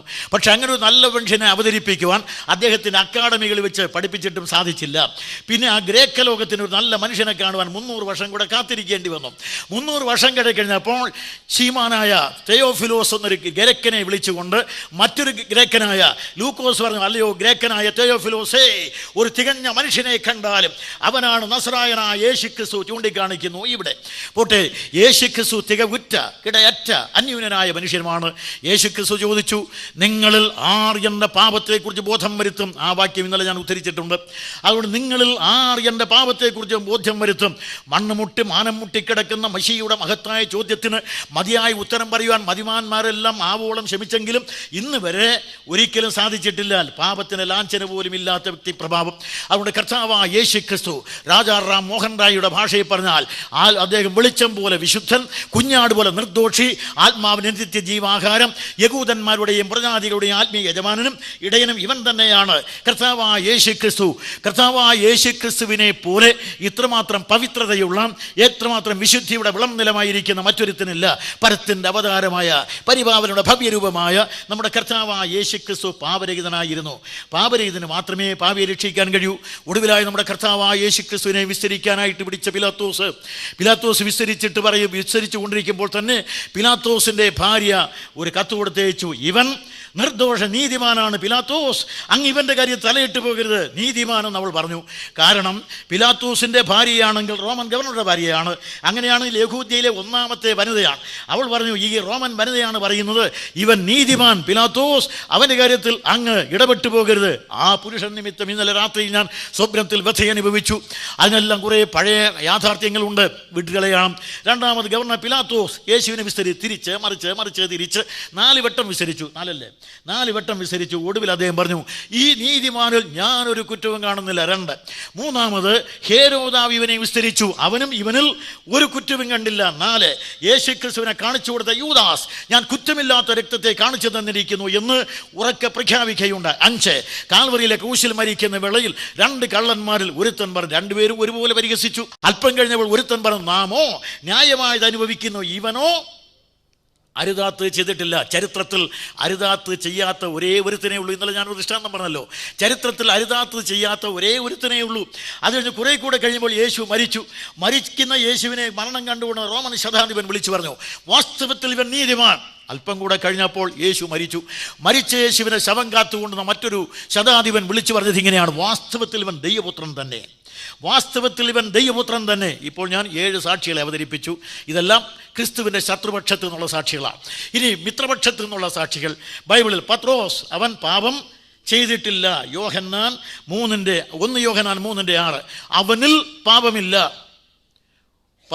പൗലോസ് കൊരിന്ത്യർക്കെഴുതിയ 2-ാം ലേഖനം 5:21 പാപം അറിയാത്തവനെ നാം അവനിൽ ദൈവത്തിന് നീതി ആകേണ്ടതിന് പാപമാക്കി. അത് പിന്നെ ഞാൻ വിശദീകരിക്കും. തൽക്കാലം ഇവിടെയാണ് പാപം അറിയാത്തവൻ. അപ്പോൾ ഒന്ന്, പാപം ചെയ്യാത്ത, പാപമില്ലാത്ത, പാപം അറിയാത്ത പവിത്രയുടെ പര്യായമാണ് നമ്മുടെ കർത്താവ്. പാപിയുടെ രക്ഷിതാവ് ഈ യോഗ്യതയുള്ളവനായിരിക്കണം. അങ്ങനെ യോഗ്യതയുള്ള ഒരേ ഒരുത്തരം ചരിത്രത്തിലുണ്ടെങ്കിൽ നമ്മുടെ കർത്താവായ യേശു ക്രിസ്തു മാത്രം. ഇപ്പോൾ ഞാൻ 3 കാര്യം പറഞ്ഞു. പാപിയുടെ രക്ഷിതാവിനുള്ള യോഗ്യത. ഇനി അടുത്ത പ്രസക്ത ഭാഗത്തേക്ക് വരികയാണ്. നമ്മുടെ കർത്താവായ യേശു ക്രിസ്തു ലോകത്തിൽ വന്നപ്പോൾ പാപിയെ രക്ഷിക്കാമെന്ന് പറഞ്ഞു. രക്ഷിക്കുന്നത് എങ്ങനെയാണെന്ന് കൂടെ വിശദീകരിച്ചു. മരിച്ച് രക്ഷിക്കാമെന്നാണ് എപ്പോഴും പറഞ്ഞുകൊണ്ടിരുന്നത്. മരിച്ച് രക്ഷിക്കാം. ഈ പാപിയെ മരിച്ച് രക്ഷിക്കുന്നത് എങ്ങനെയാണ്? അദ്ദേഹം പറഞ്ഞു, ഞാനിപ്പോൾ യെരുശലേമിലേക്ക് പോകും, നിങ്ങളുടെ മൂപ്പന്മാരെന്നെ പിടിക്കും, അവരെന്നെ തല്ലും, അവരെന്നെ ക്രൂശിച്ച് കൊല്ലും എന്നൊക്കെ അദ്ദേഹം ആവർത്തിച്ചു കൊണ്ടേയിരുന്നു. ഒരിക്കൽ കർത്താവായ യേശു ക്രിസ്തു ശിഷ്യന്മാരോട് ചോദിച്ചു, നിങ്ങൾ എന്നെ, ആദ്യം ചോദിച്ചു, ജനങ്ങൾ മനുഷ്യപുത്രനെ കുറിച്ചെന്ന് പറയുന്നു. അവർ എൻ്റെ മറുപടി പറഞ്ഞു, ചിലർ ഏലിയാവെന്നും, ചിലർ ഇരമ്യാവെന്നും, ചിലർ യോഹന്നാൻ സ്നാപകനെന്നും, വേറെ ചിലർ പുരാതന പ്രവാചകന്മാരിൽ ഒരുത്തനെന്നും പറയുന്നു. അത് കർത്താവ് കേട്ടു. അതൊക്കെ ഇരിക്കട്ടെ, നിങ്ങൾ എന്നെ അനുഗമിക്കുന്ന, എന്നോട് കൂടെയുള്ള, എൻ്റെ വാക്കുകൾ കേൾക്കുന്ന, എൻ്റെ പ്രവൃത്തികൾ കാണുന്ന നിങ്ങൾ എന്നെക്കുറിച്ചെന്ന് പറയുന്നു. ഉടനെ പത്രോസ് പറഞ്ഞു, നീ ജീവനുള്ള ദൈവത്തിൻ്റെ പുത്രനായ ക്രിസ്തു ആകുന്നു. ഉടനെ കർത്താവ് പറഞ്ഞു, പത്രോസ്, ഇത് നിനക്ക് ജഡരക്തങ്ങൾ നിൻ്റെ ചിന്തയും തലച്ചോറും കൊണ്ട് കണ്ടുപിടിച്ചതല്ല. ജഡരക്തങ്ങൾ സമം ചിന്തയും തലച്ചോറും എന്ന് എൻ്റെ ഭാഷ്യമാണ്. അതുകൊണ്ട് ഇത് നിനക്ക് മനസ്സിലായി, പിതാവ് സ്വർഗത്തിലെ ദൈവം വെളിപ്പെടുത്തിയത് കൊണ്ടാണ് നീ ഇത് പറയുന്നു എന്ന് പറഞ്ഞു. പക്ഷേ ഒരു 5-6 അപ്പോൾ തന്നെ കർത്താവ്, ഞാൻ യെരുശലേമിലേക്ക് പോവുകയാണ്, മരിക്കാനാണ് പോകുന്നത്. ഇത് പറഞ്ഞപ്പോൾ പത്രോസ് പറഞ്ഞ, കർത്താവേ, നിനക്കങ്ങനെ സംഭവിക്കരുതേ എന്നാണ് അവൻ്റെ പ്രഖ്യാപനം. മരിക്കാൻ വന്ന് തുടക്കം മുതൽ തന്നെ, തൻ്റെ ശുശ്രൂഷയുടെ തുടക്കം മുതൽ യേശു പറഞ്ഞുകൊണ്ടിരുന്നത്, ഞാൻ വന്നത് മരിക്കുവാൻ വേണ്ടി, മരിക്കുവാൻ വേണ്ടി, മരിക്കുവാൻ വേണ്ടി എന്നാണ്. അപ്പോൾ ഇങ്ങനെ പറഞ്ഞ കർത്താവായ യേശു ക്രിസ്തു എല്ലാം ഇപ്പോഴും ആവർത്തിച്ചുകൊണ്ടേയിരുന്നു. 3.5 വർഷത്തെ ശുശ്രൂഷയിൽ കർത്താവ് ആവർത്തിച്ച് പറഞ്ഞത് ഇങ്ങനെയാണ്. ലൂക്കോസ് എഴുതിയ സുവിശേഷം 9:59 വായിക്കുക. ആരോഹണകാലം തികഞ്ഞപ്പോൾ അവൻ തൻ്റെ മുഖം യെരുശലേമിലേക്ക് തിരിച്ചു. കർത്താവായ യേശു ക്രിസ്തു ശിഷ്യന്മാരോട് പലവട്ടം ആവർത്തിച്ച് പറഞ്ഞു, നാം ഇപ്പോൾ യെരുശലേമിലേക്ക് പോകും, അവിടെ നിങ്ങളുടെ മൂപ്പന്മാരെന്നെ പിടിക്കും, അവരെന്നെ തല്ലും, അവരെന്നെ കൊല്ലും എന്ന് മാത്രമല്ല പറഞ്ഞത്, അവരെന്നെ ക്രൂശിച്ചു കൊല്ലും എന്നാണ് പറഞ്ഞത്. ക്രൂശിച്ചു കൊല്ലും. എന്തുകൊണ്ട് ക്രൂശിച്ചു കൊല്ലുമെന്ന് എടുത്തു പറഞ്ഞു എന്നുള്ളത് ഞാൻ പിന്നെ പറയും. അവിടെ തൽക്കാലം നമ്മുടെ കർത്താവായ യേശു ക്രിസ്തു പറഞ്ഞു, ഞാൻ മരിക്കുവാൻ വന്നു. എന്തുകൊണ്ട് യേശു മരിക്കണം? അവിടെ പല ചോദ്യങ്ങളാണ് വരുന്നത്. ക്രൈസ്തവ ആശയത്തിന് നേരെ തൊടുത്തു വിടാവുന്ന നിരവധി ചോദ്യങ്ങൾ ഇവിടെ വരുന്നുണ്ട്. യേശു ഞാൻ മരിക്കുവാൻ വന്നു. എന്തിന് യേശു മരിക്കണം? സ്വർഗത്തിരുന്നുകൊണ്ട് രക്ഷിക്കണമെന്ന് പറഞ്ഞാൽ പോരെ? രക്ഷിച്ചിരിക്കുന്നു എന്ന് പറഞ്ഞാൽ പോരെ? 2, ഇവിടെ വന്നപ്പോൾ തന്നെ അത് പ്രഖ്യാപിച്ചാൽ പോരാ. കാരണം ദൈവമാണ് അരുളിച്ചത്, പാപത്തിൻ്റെ ശമ്പളം മരണമെന്ന് എന്നും പാപത്തിൻ്റെ ശമ്പളം മരണമെന്ന് പ്രഖ്യാപിച്ചത് നീതിമാനായ ദൈവമാണ്. ഇത് തിന്നുന്ന നാളിൽ നീ മരിക്കുമെന്നുള്ള ഈശ്വര പ്രഖ്യാപനം, ആ വിളംബരം നൂറ്റാണ്ടുകൾ കൊണ്ട് പുരുഷാന്തരങ്ങളുടെ ജനകോടികളുടെ മേൽ ഇന്നും വാണുകൊണ്ടേയിരിക്കുകയാണ്. ഈ പാപത്തിൻ്റെ ശമ്പളമായ മരണം മനുഷ്യനെ ഇന്ന് വളരെ ശക്തമായി സ്വാധീനിച്ചിരിക്കുന്നത് കൊണ്ട് അതിന് രക്ഷപ്പെടുവാനുള്ള പഴുതുകളെല്ലാം അടഞ്ഞുകൊണ്ടേയിരിക്കുമ്പോൾ കർത്താവായ യേശു ക്രിസ്തു പറഞ്ഞു, ഞാൻ വന്നത് മരിക്കുവാൻ വേണ്ടി എന്ന് പറഞ്ഞാൽ പാപത്തിൻ്റെ ശമ്പളം മരണമാണ്. പാപിയെ രക്ഷിക്കണമെങ്കിൽ ആ പാപിക്ക് അവൻ തന്നെ കൊടുത്ത ശിക്ഷയാണിത്. അരുളി ചെയ്യുന്നതെല്ലാം പുത്രനാണ്. ഒരിക്കലും പിതാവല്ല. പിതാവ് ഇച്ഛിക്കുന്നു, പുത്രൻ പ്രവർത്തിക്കുന്നു. ഇവനാണ് പറഞ്ഞത്, തിന്നുന്ന നാളിൽ നീ മരിക്കുമെന്ന് പറഞ്ഞത് ഈ പുത്രനാണ്, അരുളി ചെയ്യുന്ന ദൈവം. അവൻ അരുളി ചെയ്തതാണ് നീ മരിക്കുമെന്ന്. അപ്പോൾ മരിക്കുമെന്ന് പറഞ്ഞതുകൊണ്ട് നമ്മുടെ കർത്താവായ യേശു ക്രിസ്തു മനുഷ്യന് വേണ്ടി മരിച്ചേ മതിയാകുകയുള്ളൂ. പാപത്തിൻ്റെ ശമ്പളം മരണമെന്ന് പറയുന്ന ദൈവനീതിയാണ്. ആ ദൈവനീതി ആവശ്യപ്പെടുന്ന മരണം നൽകിയേ തീരുകയുള്ളൂ. ആ ദൈവനീതിയെ പ്രസാദിപ്പിക്കാതെ മനുഷ്യവർഗത്തെ രക്ഷിക്കാൻ ദൈവത്തിന് പോലും കഴിയുകയില്ല. കാരണം ദൈവം വ്യവസ്ഥയ്ക്ക് ഉൾപ്പെട്ടവനാണ്. അതുകൊണ്ട് നീതിമാനായ ദൈവം ആ വ്യവസ്ഥാപിത മാർഗത്തിലാണ് എന്തും ചെയ്തിട്ടുള്ളത്. ഈ പ്രപഞ്ചത്തെ സൃഷ്ടിച്ചിരിക്കുന്നത് വളരെ നൈയായ്മയായിരിക്കുന്ന നിയമപരമായി തന്നെയാണ്. സൂര്യൻ ഇത്ര അകലെ 9,30,31,000 മൈൽ അകലെ നിൽക്കണം. ചന്ദ്രൻ 2,26,000 മൈൽ അകലെ നിൽക്കണം. നക്ഷത്രമണ്ഡലം ഇങ്ങനെ ആയിരിക്കണം. ഓരോ ഗാലക്സിക്കും ഇത്രമാത്രം പ്രകാശവർഷങ്ങളുടെ അന്തരാളം ഉണ്ടായിരിക്കണം. അങ്ങനെയുള്ള ഗാലക്സികൾക്ക് തമ്മിൽ തന്നെ ഇത്രായിരം കോടി പ്രകാശവർഷങ്ങളുടെ അന്തരാളങ്ങൾ ഉണ്ടായിരിക്കണം. ഭൂമി മണിക്കൂറിൽ 1000 മൈൽ വീതത്തിൽ മാത്രമേ കറങ്ങാവൂ. അതും ഇങ്ങനെയെല്ലാം വളരെ കൃത്യമാണ്. ഭൂമിക്ക് ഏറെക്കുറെ ഇത്ര കൃത്യമായി 23.5 ഡിഗ്രി ചരിവ് മാത്രമേ ഉണ്ടായിരിക്കാവൂ. അത് 23 ആകരുത്, 22 ആകരുത് എന്നൊക്കെ വ്യവസ്ഥാപിതമായി വെച്ചിട്ടുണ്ട്. മനുഷ്യനെ സൃഷ്ടിച്ചപ്പോൾ ഇത് തന്നെയാണ് ചെയ്തിരിക്കുന്നത്. നിങ്ങൾക്ക് കുറേ കൂടെ പഠിക്കണമെങ്കിൽ ഒരു കാര്യം ചെയ്താൽ, മനുഷ്യൻ്റെ ഈ ചെറിയ വിരൽ, ഈ ചെറിയ വിരലിൻ്റെ 3 ഇരട്ടിയുണ്ട് നമ്മുടെ ഈ കൈത്തണ്ടയ്ക്ക്. അത് നിങ്ങളത് നോക്കിയാൽ ഈ കന്തയുടെ 3 ഇരട്ടിയുണ്ട് നമ്മുടെ കഴുത്തിന്. ഇതിൻ്റെ 3 ഇരട്ടിയുണ്ട് നമ്മുടെ കാലിൻ്റെ വണ്ണയ്ക്ക്. ഇങ്ങനെ വളരെ കൃത്യമായ കണക്കാണ് ദൈവം വെച്ചിരിക്കുന്നത്. അവിടെ ചുരുക്കി പറഞ്ഞാൽ ഈ മനുഷ്യ ശരീരം CP മേനോൻ എഴുതിയിരിക്കുന്നത് പോലെ മനുഷ്യ ശരീരം ഒരു അത്ഭുത യന്ത്രം തന്നെയാണ്. ഇതിനെ സൃഷ്ടിച്ചു വെച്ചിരിക്കുകയാണ്. ഇങ്ങനെയുള്ള ദൈവത്തിൻ്റെ സൃഷ്ടി വൈചിത്ര്യം. ആ നിയമത്തിനുൾപ്പെട്ട ദൈവം നിയമം അനുസരിച്ച് മാത്രമേ പ്രവർത്തിക്കൂ. പാപി മരിക്കണമെന്ന് പ്രഖ്യാപിച്ചെങ്കിൽ അതിനെ മറിച്ച് പറയാൻ നിവൃത്തിയില്ല. ആ മരണം വഹിച്ചേ തീരെയുള്ളൂ. ഇങ്ങനെ ജനകോടികൾ നൂറ്റാണ്ട് കൊണ്ട് പാപത്തിൻ്റെ ശമ്പളമായി മരിച്ചു മതമറിക്കാടുകൾ വീഴുകയായിരുന്നു. ഇങ്ങനെയുള്ള മനുഷ്യവർഗത്തെ രക്ഷിക്കണമെങ്കിൽ പാപിക്ക് ദൈവനീതി ഏതൊരു ശിക്ഷ കൊടുത്തുവോ ആ ശിക്ഷ അവൻ മരിച്ചേ തീരുകയുള്ളൂ. ഇതാണ് ക്രിസ്തു മരിക്കാൻ കാരണം. ദൈവനീതി ആവശ്യപ്പെടുന്നത് മരണമാണ്. ക്രിസ്തുവിൻ്റെ മരണത്തെ സംബന്ധിച്ച് റോമാലേഖനം 3-ാം അധ്യായത്തിൻ്റെ 25-26 വാക്യങ്ങൾ വളരെയേറെ പണ്ഡിതോചിതമായി പൗലൂസ് എഴുതിയിരിക്കുന്നത് ഇങ്ങനെയാണ്. അവനെ പരസ്യമായി നിർത്തിയിരിക്കുന്നു എന്ന് പറഞ്ഞിട്ട് പൗലൂസ് പറഞ്ഞു, അവനെ പരസ്യമായി പ്രദർശിപ്പിച്ചിരിക്കുകയാണ്. എന്തിനാണ് അവനെ പരസ്യമായി നിർത്തിയിരിക്കുന്നു പറഞ്ഞിട്ട്? നീ എല്ലാവരെയും രക്ഷിക്കുന്ന ദൈവം മുൻകഴിഞ്ഞ പാപങ്ങളെ ഓർക്കാതെ വിടുക നിമിത്തം ദൈവം, ആ വാക്യം പെട്ടെന്ന് ഓർമ്മ വരികയില്ലായിരിക്കും. മുൻകഴിഞ്ഞ പാപങ്ങളെ ഓർക്കാതെ വിടുക നിമിത്തം ദൈവം അനീതിയുള്ളവനെന്ന് വരും എന്ന് പറഞ്ഞാൽ മുൻകഴിഞ്ഞ പാപങ്ങളെ ശിക്ഷിക്കാതെ വിട്ടാൽ ദൈവം അനീതിയുള്ളവനായി തീരും. അപ്പോൾ മുൻകഴിഞ്ഞ പാപങ്ങളെ ശിക്ഷിക്കണം.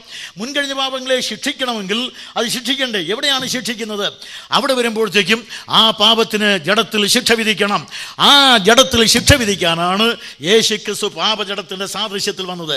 ഇപ്പോൾ കാൽവറിയിലെ ക്രൂശിൽ മരിക്കാൻ പോകുന്ന കർത്താവ് എല്ലാവർക്കും വേണ്ടിയാണ്. അത് ഞാൻ കുറേ കൂടെ കഴിയുമ്പോൾ വിശദീകരിക്കും. എല്ലാവർക്കും വേണ്ടി മരിക്കുവാൻ വന്നു എന്ന് ആവർത്തിച്ച് പറഞ്ഞുകൊണ്ടേയിരുന്നു. ഞാൻ വന്നത് എല്ലാവർക്കും വേണ്ടി മരിക്കുവാൻ. ഇവിടെ ഞാൻ ആദ്യം പറഞ്ഞ അതേ ചോദ്യം ഉദ്ധരിക്കുക. മനുഷ്യൻ മരിച്ചാൽ വീണ്ടും ജീവിക്കുമോ? ഉത്തരമില്ല. 1000 വർഷം കഴിഞ്ഞ് അടുത്ത ചോദ്യം. സഹോദരൻ ശവക്കുഴിയാണത് എന്നേക്കും ജീവിച്ചിരിക്കേണ്ടതിന് അവന് വീണ്ടെടുപ്പ് വിലവെടുപ്പാൻ ആർക്ക് കഴിയും? അവൻ്റെ പ്രാണന്റെ വീണ്ടെടുപ്പ് വിലയേറിയത്, അതുകൊണ്ട് ഒരു നാളും സാധ്യമല്ല. പത്രോസിനോട് ഇതേ കർത്താവ് പറഞ്ഞു, ദൈവത്തിന് സാധ്യമാണ്. ഇത് പറഞ്ഞു യേശുക്രിസ്തു പറഞ്ഞു. മനുഷ്യൻ മരിച്ചാൽ വീണ്ടും ജീവിക്കുമോ? യേശുക്രിസ്തു പറഞ്ഞു ജീവിക്കും. ഉത്തരം പറയാൻ അവനെ കഴിയൂ. കാരണം മതങ്ങളെല്ലാം ചോദ്യങ്ങളാണ്. ഉത്തരമാണ് നമ്മുടെ കർത്താവായ യേശുക്രിസ്തു. തത്വചിന്തകളെല്ലാം ചോദ്യമാണ്. ഉത്തരമാണ് കർത്താവായ യേശുക്രിസ്തു. ഒന്നുകൂടെ പറഞ്ഞാൽ ലോകത്തിലെ എല്ലാ ചോദ്യത്തിൻ്റെയും ഏക ഉത്തരമാണ്. ആധ്യാത്മികമായ സാംസ്കാരികമായ എല്ലാ കാര്യത്തിനും ഏക ഉത്തരമാണ്. ഒരു പക്ഷേ കടത്തി പറഞ്ഞാൽ സാമ്പത്തിക കാര്യങ്ങളിലും യേശുക്രിസ്തുവാണ് ഏക ഉത്തരം. അതുകൊണ്ട് കർത്താവായ യേശുക്രിസ്തു ഏക ഉത്തരമാണ്. മനുഷ്യൻ്റെ മതവും അവൻ്റെ തത്വചിന്തയും ശാസ്ത്രവുമെല്ലാം ചോദ്യങ്ങളാണെങ്കിൽ അത് ചോദ്യങ്ങൾ പിന്നെയും തൊടുത്തുവിടുന്ന ചോദ്യങ്ങളായി മാറും. എന്നാൽ ഉത്തരമാണ് കർത്താവായ യേശുക്രിസ്തു.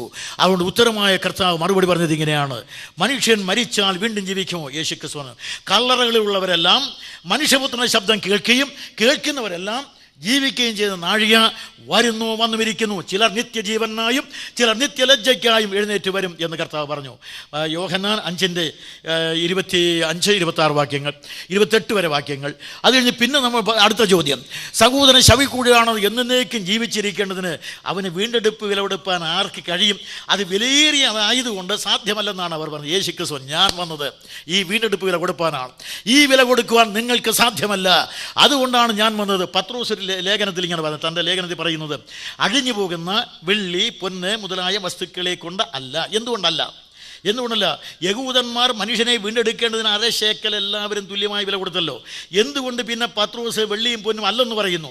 എന്ന് പറഞ്ഞാൽ മനുഷ്യനെ വീണ്ടെടുക്കുമ്പോൾ മനുഷ്യൻ്റെ ആത്മാവ് അത് ഭൗതികമല്ല, അഭൗതികമായ ആത്മാവിനെ വീണ്ടെടുക്കുവാൻ ഭൗതികമായ വെള്ളിയും പൊന്നും അപര്യാപ്തമാണ്. 2, അഴിയാത്തതായ മനുഷ്യാത്മാവിനെ വീണ്ടെടുക്കുവാൻ അഴിഞ്ഞു പോകുന്ന വെള്ളിയും പൊന്നും പര്യാപ്തമല്ല. 3, ദൈവത്തിൻ്റെ ശ്രേഷ്ഠമായിരിക്കുന്ന ലോഹ പദാർത്ഥമാണ്.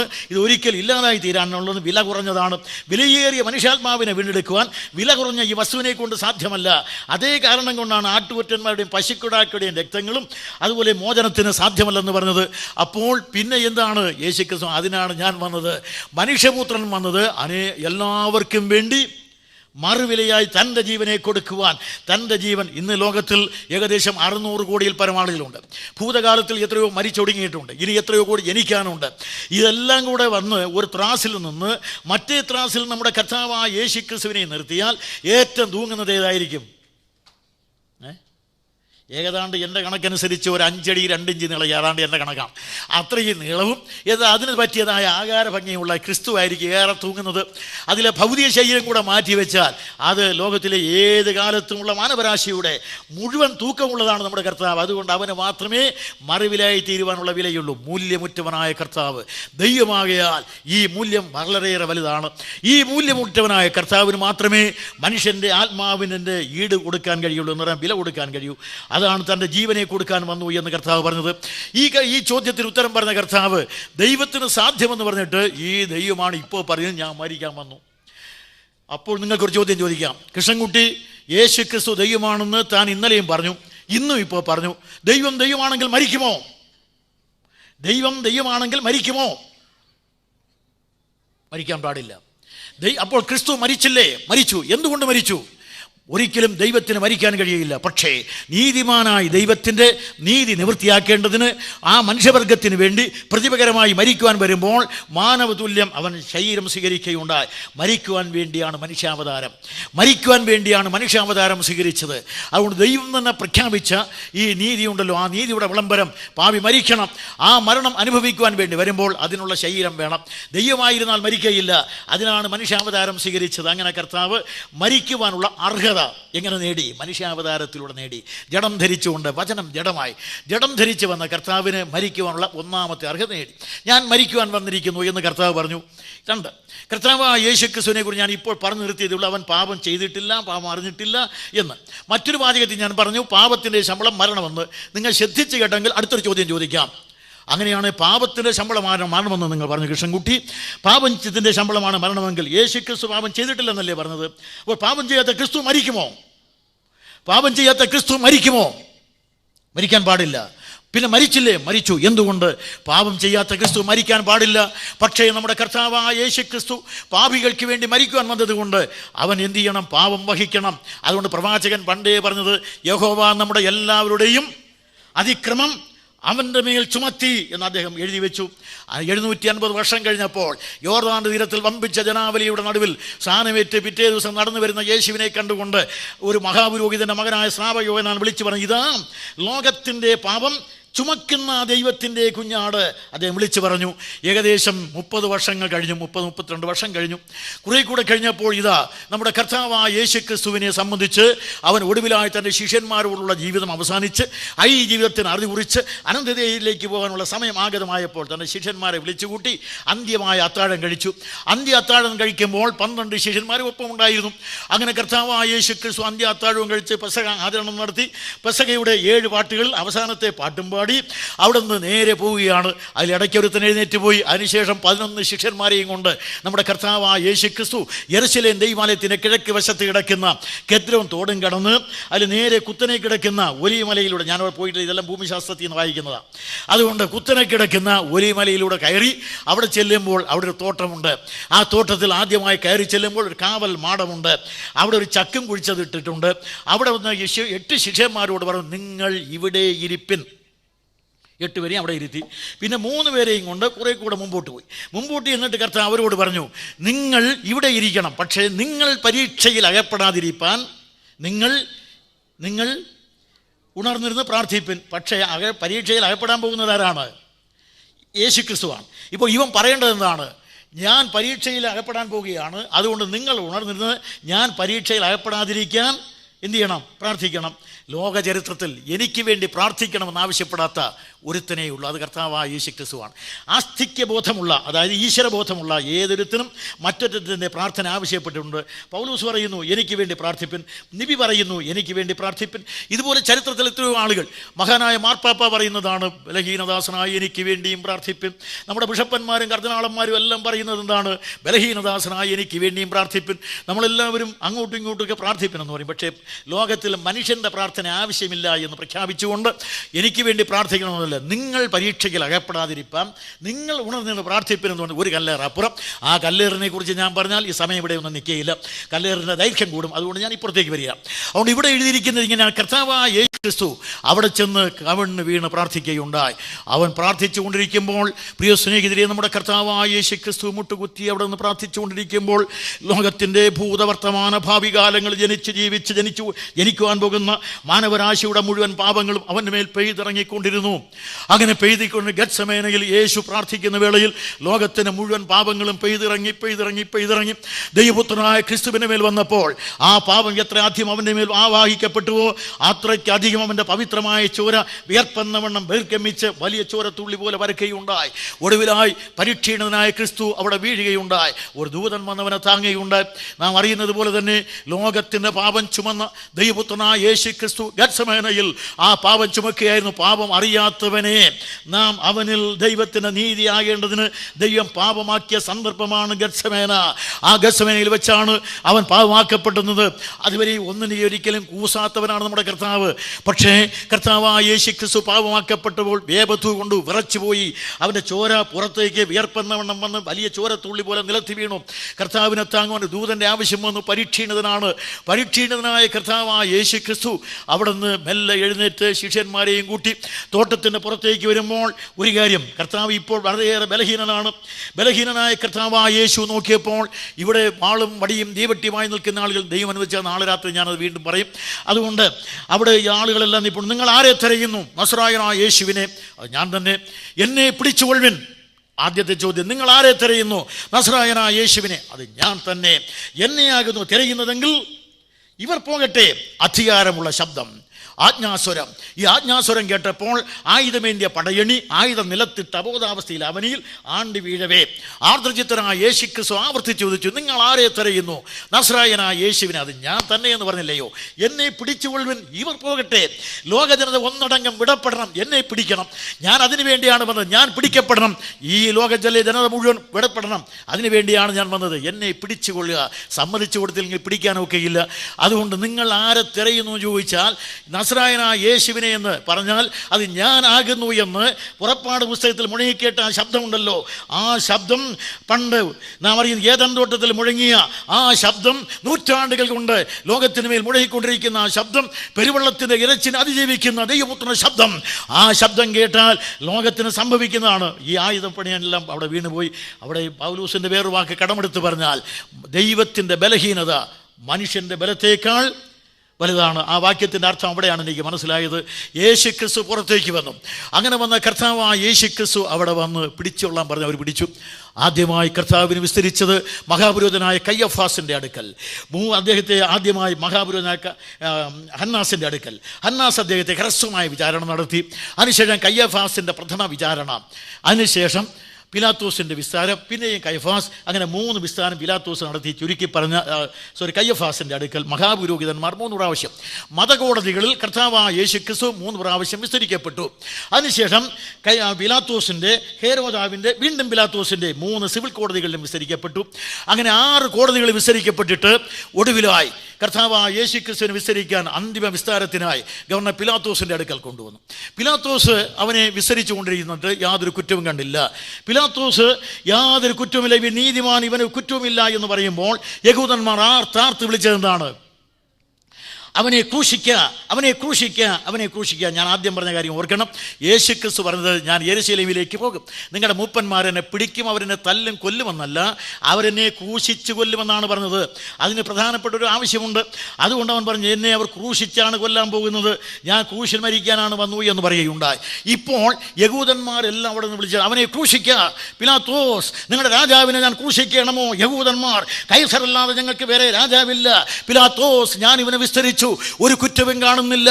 നിങ്ങൾ എന്ത് ചെയ്യുന്നു? പിലാത്തോസിനോട് യഹൂദന്മാർ, അവന് കുറ്റമില്ലെങ്കിൽ ഞങ്ങൾ നിന്റെ പക്കൽ ഏൽപ്പിക്കയില്ല. പിലാത്തോസ് ഉത്സവത്തിന് വിട്ടുതരുന്ന പതിവുണ്ട്. ഇവിടെ ഇതാ ബറബാസ്, ഇവിടെ ഇതാ ക്രിസ്തു. ആരെ വിട്ടുതരണം? യഹൂദന്മാർ ബറബാസിനെ വിട്ടുതരിക. പിലാത്തോസ് എന്നാൽ ക്രിസ്തു എന്ന യേശുവിനെ എന്ത് ചെയ്യണം? യഹൂദന്മാർ അവനെ ക്രൂശിക്കുക. പിലാത്തോസ് അവൻ ചെയ്ത ദോഷമെന്ത്? യഹൂദന്മാർ അവനിൽ കുറ്റമുണ്ട്. പിന്നെയും പിലാത്തോസ് ഇവൻ ചെയ്ത ദോഷമെന്ത്? പറയട്ടെ വത്തിക്കാൻ, പറയട്ടെ റോം, പറയട്ടെ ലോകം, പറയട്ടെ അറേബ്യ, പറയട്ടെ ഭാരതം, ഇവൻ ചെയ്ത ദോഷമെന്ത്? നിന്റെ വിശന്നവർക്ക് അപ്പം തന്നതാണോ? ദാഹിച്ചവർക്ക് ജീവജലം തന്നതാണോ? നിന്നെ മരിച്ചവരെ ജീവിപ്പിച്ചതാണോ? നിന്നെ മുടന്തന്മാരെ നടക്കുമാറാക്കിയതാണോ? കുടന്മാർക്ക് കാഴ്ച കൊടുത്തതാണോ? ആർക്കും വേണ്ടാതെ എന്നേക്കുമായി ചേറ്റുവള്ളങ്ങൾ വലിച്ചെറിഞ്ഞവർക്ക് ജീവിതം നൽകിയതാണോ? ഇവൻ ചെയ്ത ദോഷമെന്ത്? ഞാനത് വിശദീകരിച്ച സമയം പോകും, നമ്മുടെ സമയം ഓടിപ്പോവുക. അതുകൊണ്ട് കർത്താവായ യേശുക്രിസ്തുവിനെ സംബന്ധിച്ച് അവിടുന്ന് ലോകത്തിലേക്ക് വന്നത് മനുഷ്യവർഗത്തെ രക്ഷിക്കുവാൻ, ക്രൂശിക്കുവാൻ, മരിക്കുവാൻ. യേശുവിനെ ക്രൂശിക്കണം എന്നാണ് യഹൂദന്മാർ പറഞ്ഞത്. യേശുക്രിസ്തു ഒന്ന് യഹൂദനാണ്. യേശുക്രിസ്തുവിൻ്റെ മേലെ യഹൂദന്മാർ ചുറ്റിയ കുറ്റം എന്തായിരുന്നു? ദൈവദൂഷണം. കാരണം നിന്നെ തന്നെ ദൈവത്തോട് സമനാക്കി, യോഹന്നാൻ 5:18, ദൈവത്തിന് സമനാക്കി എന്നുള്ള ആരോപണം. അതുകൊണ്ട് ഇപ്പോൾ ദൈവദൂഷണമാണ് പറഞ്ഞത്. ദൈവദൂഷണത്തിന് ന്യായപ്രമാണം പറയുന്ന ശിക്ഷ എന്താണ്? ദൈവദൂഷണത്തിന് ന്യായപ്രമാണം പറയുന്ന ശിക്ഷ പാസ്റ്റർ സോമൻ, അവനെ കല്ലെറിഞ്ഞു കൊല്ലണം. ഒരൊറ്റ യഹൂദനെങ്കിലും പറഞ്ഞു ഇവനെ കല്ലെറിഞ്ഞു കൊല്ലണമെന്ന്? അവനെ കല്ലെറിഞ്ഞെന്ന് ഒറ്റ യഹൂദൻ പറഞ്ഞില്ല. എല്ലാവരും പറഞ്ഞു ക്രൂശിക്കണമെന്നാണ്. ഈ ഒന്ന്. രണ്ടാമത്, യേശുക്രിസ്തു യഹൂദനെന്ന് മാത്രമല്ല, റോമൻ സാമ്രാജ്യത്തിലാണ് അദ്ദേഹം ജനിച്ചതും ജീവിച്ചതും. റോമൻ അതുകൊണ്ട് ഞാനിങ്ങനെ കൂട്ടിച്ചേർക്കുകയാണ്, റോമൻ പൗരനാണ്. അപ്പോൾ റോമൻ പൗരനെ സംബന്ധിച്ചൊരു കാര്യം, അവനെ വാളുകൊണ്ട് വെട്ടിക്കൊല്ലണം. ഒരിക്കലും ഒരു റോമൻ പൗരനെ മറ്റു നിലയിൽ ശിക്ഷിക്കാൻ പാടില്ല. ഉദാഹരണം, പൗലോസിനെ പിടിച്ചു, വാറുകൊണ്ട് കെട്ടി, ഫിലിപ്പിയിൽ വെച്ച് കോലുകൊണ്ട് അടിച്ചു. പൗലോസ് ഉടനെ ചോദിച്ചു, വിസ്താരം കഴിയാത്ത റോമ പൗരനായ എന്നെ നീ വിസ്താരിക്കുന്നതിന് മുമ്പ് കോലുകൊണ്ട് അടിക്കുന്നുവോ? ഫിലിപ്പിന് ശതാധിപൻ ജയിലർ വിറച്ചുപോയി. അദ്ദേഹം അവതാപറഞ്ഞ് അവിടെ നിന്ന് വിട്ടു. പിന്നീട് ഒരിക്കൽ അദ്ദേഹത്തെ അറസ്റ്റ് ചെയ്തപ്പോൾ വാറുകൊണ്ട് കെട്ടി. ഉടനെ അദ്ദേഹം ചോദിച്ചു, വിസ്താരം കഴിയാത്ത റോമ പൗരനായ എന്നെ നീ വാറുകൊണ്ട് കെട്ടുന്നുവോ? ശതാധിപൻ ഭയന്നു. സഹസ്രാധിപൻ പറഞ്ഞു, ഈ മനുഷ്യൻ റോമൻ പൗരനാകുന്നു. ഉടനെ അദ്ദേഹം വെച്ചു, നീ റോമൻ പൗരനാകുന്നത് ഞാൻ പറഞ്ഞത്, ഒരു റോമൻ പൗരനെ വാറുകൊണ്ട് കെട്ടരുത്, ചാട്ട കൊണ്ട് അടിക്കരുത്, ക്രൂശിൽ തറയ്ക്കരുത് എന്നാണ് വിധി. ആ വിധി നിലവിൽ പോയി യഹൂദന്മാർ യേശുക്രിസ്തുവിനെ കുറിച്ച് പറഞ്ഞത് അവനെ ക്രൂശിക്കുക, ഇതാണ് ആക്രോശം. അവരെല്ലാം ഒന്നിച്ച് പറഞ്ഞു. അപ്പോൾ യേശുക്രിസ്തുവിനെ എന്തുകൊണ്ട് ക്രൂശിക്കണം എന്ന് പറഞ്ഞു? എന്തുകൊണ്ട് യഹൂദ ന്യായപ്രമാണം അനുസരിച്ച് അവനെ കല്ലെറിഞ്ഞു കൊല്ലണമെന്ന് പറഞ്ഞില്ല? എന്തുകൊണ്ട് റോമൻ നിയമം അനുസരിച്ച് റോമൻ പൗരന് കൊടുക്കുന്ന മര്യാദയിൽ വാളുകൊണ്ട് വെട്ടിക്കൊള്ളണമെന്ന് പറഞ്ഞില്ല? രണ്ടും വന്നാൽ ഒരു കാര്യം, അവനെ കല്ലെറിഞ്ഞു കൊന്നാൽ യഹൂദൻ്റെ സ്റ്റാറ്റസ് വരെ വരും. വാളുകൊണ്ട് വെട്ടിക്കൊന്നാൽ റോമൻ പൗരൻ്റെ സ്റ്റാറ്റസ് വരെ വരും, താഴോട്ട് വരികയില്ല. അതുകൊണ്ടാണ് പറഞ്ഞത്, ഞാൻ വന്നത് ക്രൂശിൽ മരിക്കാൻ. എബ്രായ ലേഖനത്തിൽ ഒരു വാക്യമുണ്ട്, അവമാനം അലക്ഷ്യമാക്കി ക്രൂശിനെ സഹിച്ചു. പക്ഷേ ഞാനാണ് ആ വരി എഴുതുന്നത് അവമാനം അലക്ഷ്യമാക്കി ക്രൂശിനെ സ്വീകരിച്ചു, ക്രൂശിനെ വരിച്ചു എന്ന് എഴുതിയുള്ളൂ. കാരണം യേശുക്രിസ്തു സ്വയം ക്രൂശ് ഏറ്റുവാങ്ങുകയായിരുന്നു. ക്രൂശിൽ മരിക്കുക എന്തിനാണ്? കുരിശുമരണം എന്ന് പറയുന്നത് അടിമയ്ക്കുള്ള മരണശിക്ഷയാണ്. ആ കാലഘട്ടത്തിൽ അടിമകൾക്ക് കൊടുക്കുന്ന ശിക്ഷയാണ് കുരിശുമരണം. ഒരു അടിമയുടെ വില അന്ന് 30 വെള്ളിക്കാശാണ്. നമ്മുടെ കർത്താവിന് കിട്ടിയ വിലയും 30 വെള്ളിക്കാശാണ്. യാഗവസ്തുവായ ആടിനുള്ള വിലയും 30 വെള്ളിക്കാശാണ്. ഇപ്പോൾ യേശുക്രിസ്തു അടിമയുടെ നിലവാരത്തിലേക്ക് താഴ്ന്നു പോയിരിക്കുക. ഇപ്പോൾ അവനെ ക്രൂശിക്കണമെന്ന് പറയുമ്പോൾ ക്രൂശിത്തറയ്ക്കണ അടിമകൾക്കുള്ള ശിക്ഷയാണ് ഈ കുരിശുമരണം. ഫിലിപ്പി ലേഖനം ഞാൻ പറഞ്ഞല്ലോ, അവിടെ മനുഷ്യ സാദൃശ്യത്തിലായി ദാസരൂപം എടുത്തു. പിന്നെ പറഞ്ഞിരിക്കുന്നത് മരിച്ചു എന്നല്ല, മരണത്തോളം എന്ന് പറഞ്ഞിട്ട് ഉടനെ പൗലോസ് ആനുഷംഗികമായി ഒരു വരയിട്ട് ഇപ്പുറത്തെഴുതി. എന്തെഴുതി? ക്രൂശിലെ മരണത്തോളം. ആ മരണത്തിൻ്റെ ഏറ്റവും താഴ്ചയാണ് കുരിശിലെ മരണത്തോളം, കുരിശുമരണം. യേശു കുരിശിൽ തന്നെ മരിക്കണം, ഇതാണ് വിധി. ആ കുരിശുമരണം എന്ന് പറയുന്നത് അടിമയ്ക്ക് വേണ്ടി. അപ്പോൾ ക്രിസ്തു എല്ലാവർക്കും വേണ്ടി മരിച്ചു. യഹൂദനും റോമനും അതുപോലെ ശകനും ദാസനും ബർബരനും അടിമയ്ക്കും വേണ്ടി മരിച്ചു എന്ന് പറയണമെങ്കിൽ യേശു കുരിശിൽ തന്നെ മരിക്കണം. അങ്ങനെ കർത്താവായ യേശു കുരിശിൽ മരിച്ച് മനുഷ്യവർഗത്തിൻ്റെ പാപത്തിൻ്റെ പരിഹാരം വരുത്തിയിരിക്കുകയാണ്.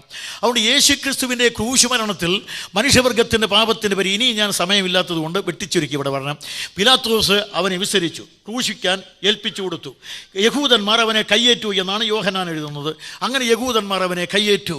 യഹൂദന്മാരോടൊപ്പം യേശുവിനെ കൊണ്ടുപോകുമ്പോൾ 2 കള്ളന്മാരെന്ന് പറഞ്ഞാൽ ഗറില്ല പോരാളികളാണ്. അത് ജോസീഫസ് ആണ് അവരെ കള്ളന്മാരെന്ന് പറഞ്ഞിരിക്കുന്നത്. ഗറില്ല പോരാളി, 2 ഗറില്ല പോരാളികളും അന്ന് ക്രൂശിക്കാനുള്ളവരാണ്. 2 പേരും നമ്മുടെ കർത്താവിനെയും നടത്തി. ഇങ്ങനെ 4 റോമൻ ശതാധിപന്മാർ കൂടെയുണ്ട്. ഒരാൾക്ക് 2 പേര് വേണം. പക്ഷേ 3 പേർക്കും കൂടെ 4 ശതാധിപന്മാരുണ്ട്. കാരണം ഇവൻ മരിച്ചാൽ മരിച്ചു എന്ന് അറ്റസ്റ്റ് ചെയ്യണം. അതിനുവേണ്ടി സാക്ഷ്യപ്പെടുത്താനുള്ള ശതാധിപന്മാർ കൂടെയുണ്ട്, സഹസ്രാധിപനുണ്ട്. അങ്ങനെ 600 പേരടങ്ങിയ ഒരു റോമൻ കൊഹാട്ട്, അതായത് 600 പേരുടെ യൂണിറ്റിനാണ് കൊഹാട്ട് എന്ന് വിളിക്കുന്നത്. അതുകൊണ്ട് അതുകൂടെ യഹൂദന്മാരുടെ ദൈവാലയത്തിലെ കാവൽ പടയാളികളുമുണ്ട്. ഇവരെല്ലാം കൂടെയാണ് യേശുവിനെ ക്രൂശിക്കാൻ കൊണ്ടുപോകുന്നത്. തളർന്ന് വീഴുന്ന കർത്താവായ യേശു ക്രിസ്തു, അടിച്ചടിച്ച് നടത്തുന്ന റോമൻ പടയാളികൾ, തെറിച്ച് വീഴുന്ന ചോരയുടെ തുള്ളികൾ, ലോകത്തിൻ്റെ പാപത്തിൻ്റെ പരിഹാരത്തിനുള്ള രക്താർപ്പണം നരങ്ങേറിപ്പോകുകയാണ്. അങ്ങനെ ഗെത്സമേനയിൽ നമ്മുടെ കർത്താവായ യേശു ക്രിസ്തുവിനെ ഗൊൽഗൊഥാ മേട്ടിൻപുറത്തേക്ക് നടത്തി ആ താഴ്വരയിൽ കൊണ്ടുവന്ന് 3 കുരിശുകൾ അപ്പുറവും ഇപ്പുറവും നടുവിലുമായിട്ട്, നടുവിലെ ക്രൂശിൽ നമ്മുടെ കർത്താവായ യേശു ക്രിസ്തുവിനെ 2 കൈകളും വലിച്ചു നീട്ടി വെച്ച് ആണിയടിച്ച് അവൻ്റെ കാലുകളിൽ ശക്തമായ ആണി അടിച്ചു കയറ്റി കഴിയുമ്പോൾ ഒരു സംശയം. അന്ന് ആ പവിത്രമായ പാണികളിൽ, അനുഗ്രഹീതമായി കുരുടന്മാരുടെ കാഴ്ച മാറ്റുവാൻ വേണ്ടി സഹായിച്ച പാണികളിൽ, ചേറുകുടച്ച ആ പാണികളിൽ, അനേകരുടെ വിശപ്പിന് അപ്പം നുറുക്കിക്കൊടുത്ത ആ പവിത്രമായ പാണികളിൽ, ആളുകൾ വെറുത്ത് അവഗണിച്ച് അവിടെ തള്ളിയ കുഷ്ഠരോഗികളെ തൊട്ട് സൗഖ്യമാക്കുവാൻ ഉപയോഗിച്ച ആ പവിത്ര പാണികളിൽ റോമൻ പടയാളികൾ കാരിലും പാണി വെച്ച് ചുറ്റിക കൊണ്ട് ആഞ്ഞടിച്ചപ്പോൾ ഉണ്ടായ ശബ്ദമല്ലേ 2000 ആണ്ടുകൊണ്ട് നമ്മുടെ പള്ളി മണികളിലൂടെ മുടങ്ങി കാതുകളിൽ അലച്ചുകൊണ്ടിരിക്കുന്നത്. പ്രിയ സ്നേഹിതരെ, അന്ന് റോമൻ പടയാളി അടിച്ച ആ ചുറ്റികയിൽ വീണ അടി നിങ്ങളുടെ പള്ളിമണിയിലൂടെ ദിവസവും നിങ്ങളുടെ കാതുകളിൽ മുടങ്ങിക്കേൾക്കുകയല്ലേ. കർത്താവായ യേശു ക്രിസ്തുവിനെ അവർ കാൽവരിയിലെ ക്രൂശിൽ തറച്ചു. കാൽവരിയിലെ ക്രൂശിൽ കിടക്കുന്ന യേശു ക്രിസ്തുവിനെ കണ്ടുകൊണ്ട് യഹൂദന്മാർ മാടി വിളിച്ചു, നസ്രായനായ യേശുവേ, യഹൂദന്മാരുടെ രാജാവാണെങ്കിൽ എങ്കിൽ ക്രൂശിൽ നിന്നിറങ്ങി വന്നാൽ ഞങ്ങൾ നിന്നിൽ വിശ്വസിക്കാം. വിശദീകരിക്കുന്നില്ല. ഇറങ്ങി വരാൻ സാധിക്കുമായിരുന്നോ? ഉണ്ടാകട്ടെ എന്ന ഉച്ചാരണം കൊണ്ട് തരിതാര സൂര പാരാവാര പർവ്വത പർവാലങ്കൃതമായി ബ്രഹ്മാണ്ഡ ഘടകത്തിന് ജന്മം കൊടുത്ത, അലകൾ കൊണ്ട് അലറി വരുന്ന ആഴി കണ്ട് അമ്പരന്ന് പോകാതെ അമരുക എന്ന വാക്കുകൊണ്ട് അമർത്തിപ്പിടിച്ച, മൃതിഹസ്തം എന്ന മൃത്യുവിൻ്റെ ഹസ്തം പിടിച്ച് മൃതമായ ശരീരത്തെ മുൻപിലൂടെ എഴുന്നള്ളിക്ക് വരുമ്പോൾ എഴുന്നേറ്റ് പോക എന്ന് പറഞ്ഞ് ജീവിപ്പിച്ച് എഴുന്നേൽപ്പിക്കുവാൻ കഴിയുന്ന നസറായനായ യേശുവിന് ഈ 6 ഇഞ്ച് ആണി ഒരു ചുക്കുമല്ല. പക്ഷേ അവൻ എന്ത് ചെയ്തു? ഇറങ്ങി വന്നില്ല. എന്തുകൊണ്ട്? നസറായനായ യേശു ഇറങ്ങി വന്നാൽ വിശ്വസിക്കാം. വില്യം ബൂത്ത് അതിന് മറുപടി പറഞ്ഞു, അല്ലയോ നസ്രായനായ യേശുവേ, ക്രൂശിൽ നിന്നിറങ്ങി വരാത്തത് കൊണ്ട് ഞങ്ങൾ നിന്നിൽ വിശ്വസിക്കുന്നു. അല്ലയോ നസ്രായനായ യേശുവേ, അന്ന് അവിടുന്ന് ക്രൂശിൽ നിന്നിറങ്ങി വന്നെങ്കിൽ പാപികളായ ഞങ്ങൾ ഒരിക്കലും രക്ഷിക്കപ്പെടുമായിരുന്നില്ല. ഞങ്ങളുടെ പാപത്തിന് മോചനം കിട്ടുകയില്ല, സ്വർഗം ഞങ്ങൾക്ക് വേണ്ടി തുറക്കപ്പെടുകയില്ല. കർത്താവായ യേശു ആ വെല്ലുവിളി സ്വീകരിച്ചിട്ട് ഒരിക്കലും പ്രതികരിച്ചില്ല. അവൻ അനങ്ങാതെ കിടന്നു. ഞാൻ ഇനി അവൻ വിശദീകരിക്കുന്നില്ല. ക്രിസ്തു മരിച്ചു. ഉറക്കെ നിലവിളിച്ച് പ്രാണനെ വിട്ടു. യേശുവിൻ്റെ ഉറച്ച നിലവിളി. ആ കർത്താവായ യേശു മരിച്ചു, അടക്കപ്പെട്ടു. യേശുക്രിസ്തുവിൻ്റെ മരണമാണ് ഇപ്പോൾ വീണ്ടും പ്രശ്നമായിരിക്കുന്നത്. മരിച്ചാൽ യേശുക്രിസ്തു മരിച്ചു എന്ന് വന്നാൽ അത് സാധാരണ ഒന്നായി തീരും. നേരെ മറിച്ച് യേശു മരിച്ചു എന്ന് പറഞ്ഞാൽ ഈ പ്രസംഗം ഞാനിവിടെ നിർത്തിയാൽ എൻ്റെ പ്രസംഗം അപൂർണമാകും. അതുകൊണ്ട് സുവിശേഷ പ്രസംഗം എന്ന് പറയുമ്പോൾ ദാവീദിൻ്റെ സന്തതിയായി ജനിച്ച് മരിച്ചിട്ട് ഉയർത്തെഴുന്നേറ്റ യേശു ക്രിസ്തുവിനെ ഓർത്തുകൊള്ളുക, ഇതാകുന്നു എൻ്റെ സുവിശേഷം. പൗലോസ് പറഞ്ഞതാ, ഇതാണ് എൻ്റെ സുവിശേഷം. അതുകൊണ്ട് ദാവീദിൻ്റെ സന്തതിയായി ജനിച്ചവൻ, മരിച്ചവൻ, ഉയർത്തെഴുന്നേറ്റവൻ യേശു ക്രിസ്തു ക്രൂശിൽ മരിച്ചു. ഞാൻ മരിക്കാൻ വന്നു എന്ന് പറഞ്ഞതനുസരിച്ച് ക്രൂശിൽ തന്നെ മരിച്ചു കഴിഞ്ഞപ്പോൾ അവൻ മരിച്ചു എന്ന് ഉറപ്പ് വരുത്തി. അതൊക്കെ നിങ്ങൾക്കറിയാം. ഉറപ്പ് വരുത്തിയിട്ട് ആ ശവം ഏറ്റുവാങ്ങി.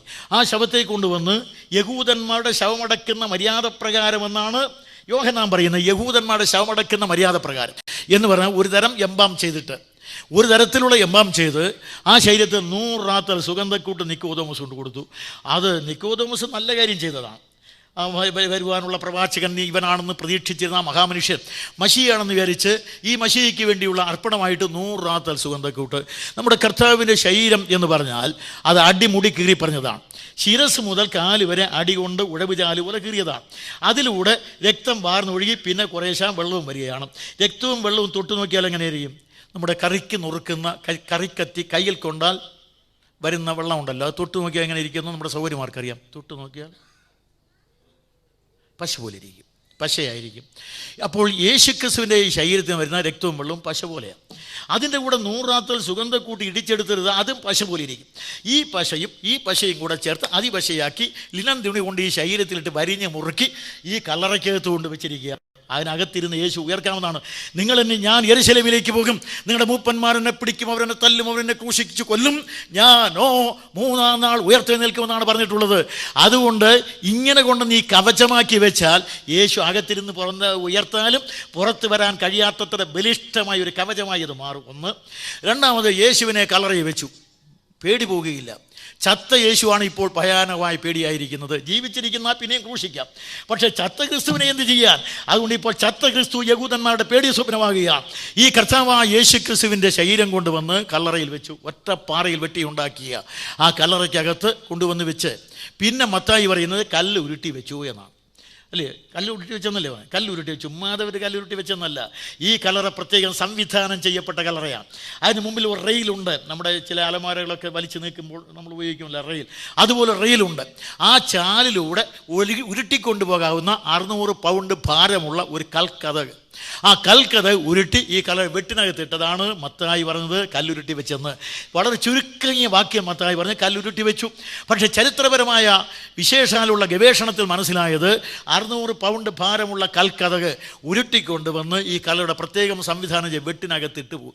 അങ്ങനെ ഈ കല്ലറയെ വെച്ചു. എന്നിട്ട് പേടി പോയോ? നേരെ ചെന്ന് യഹൂദന്മാരുടെ അവർ അന്നാണ് പെസഹ കഴിക്കുന്നത്. പെസഹ കഴിക്കണമെങ്കിൽ യേശുവിനെ കുഴിക്കണം.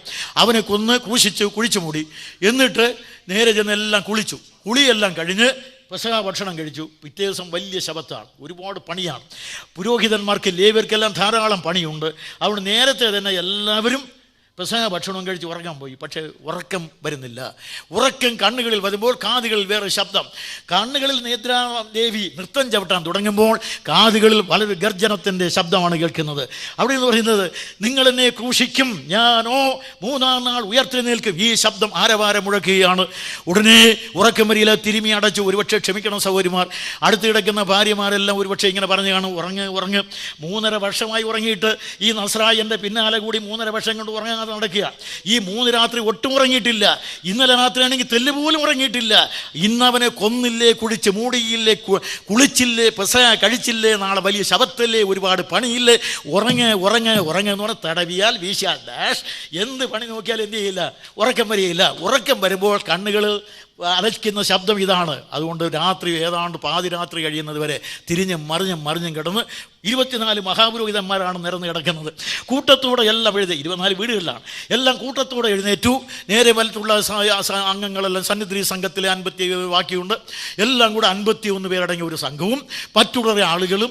പിന്നെ എല്ലാം കൂടെ ഗവർണർ പിലാത്തോസിനെ എടുക്കുന്നു. പിലാത്തോസ് ഇവൻ ചതിയനാണ്, ജീവിച്ചിരുന്നപ്പോൾ പറഞ്ഞിട്ടുണ്ട് മരിച്ചാലും ഉയർക്കുമെന്ന്.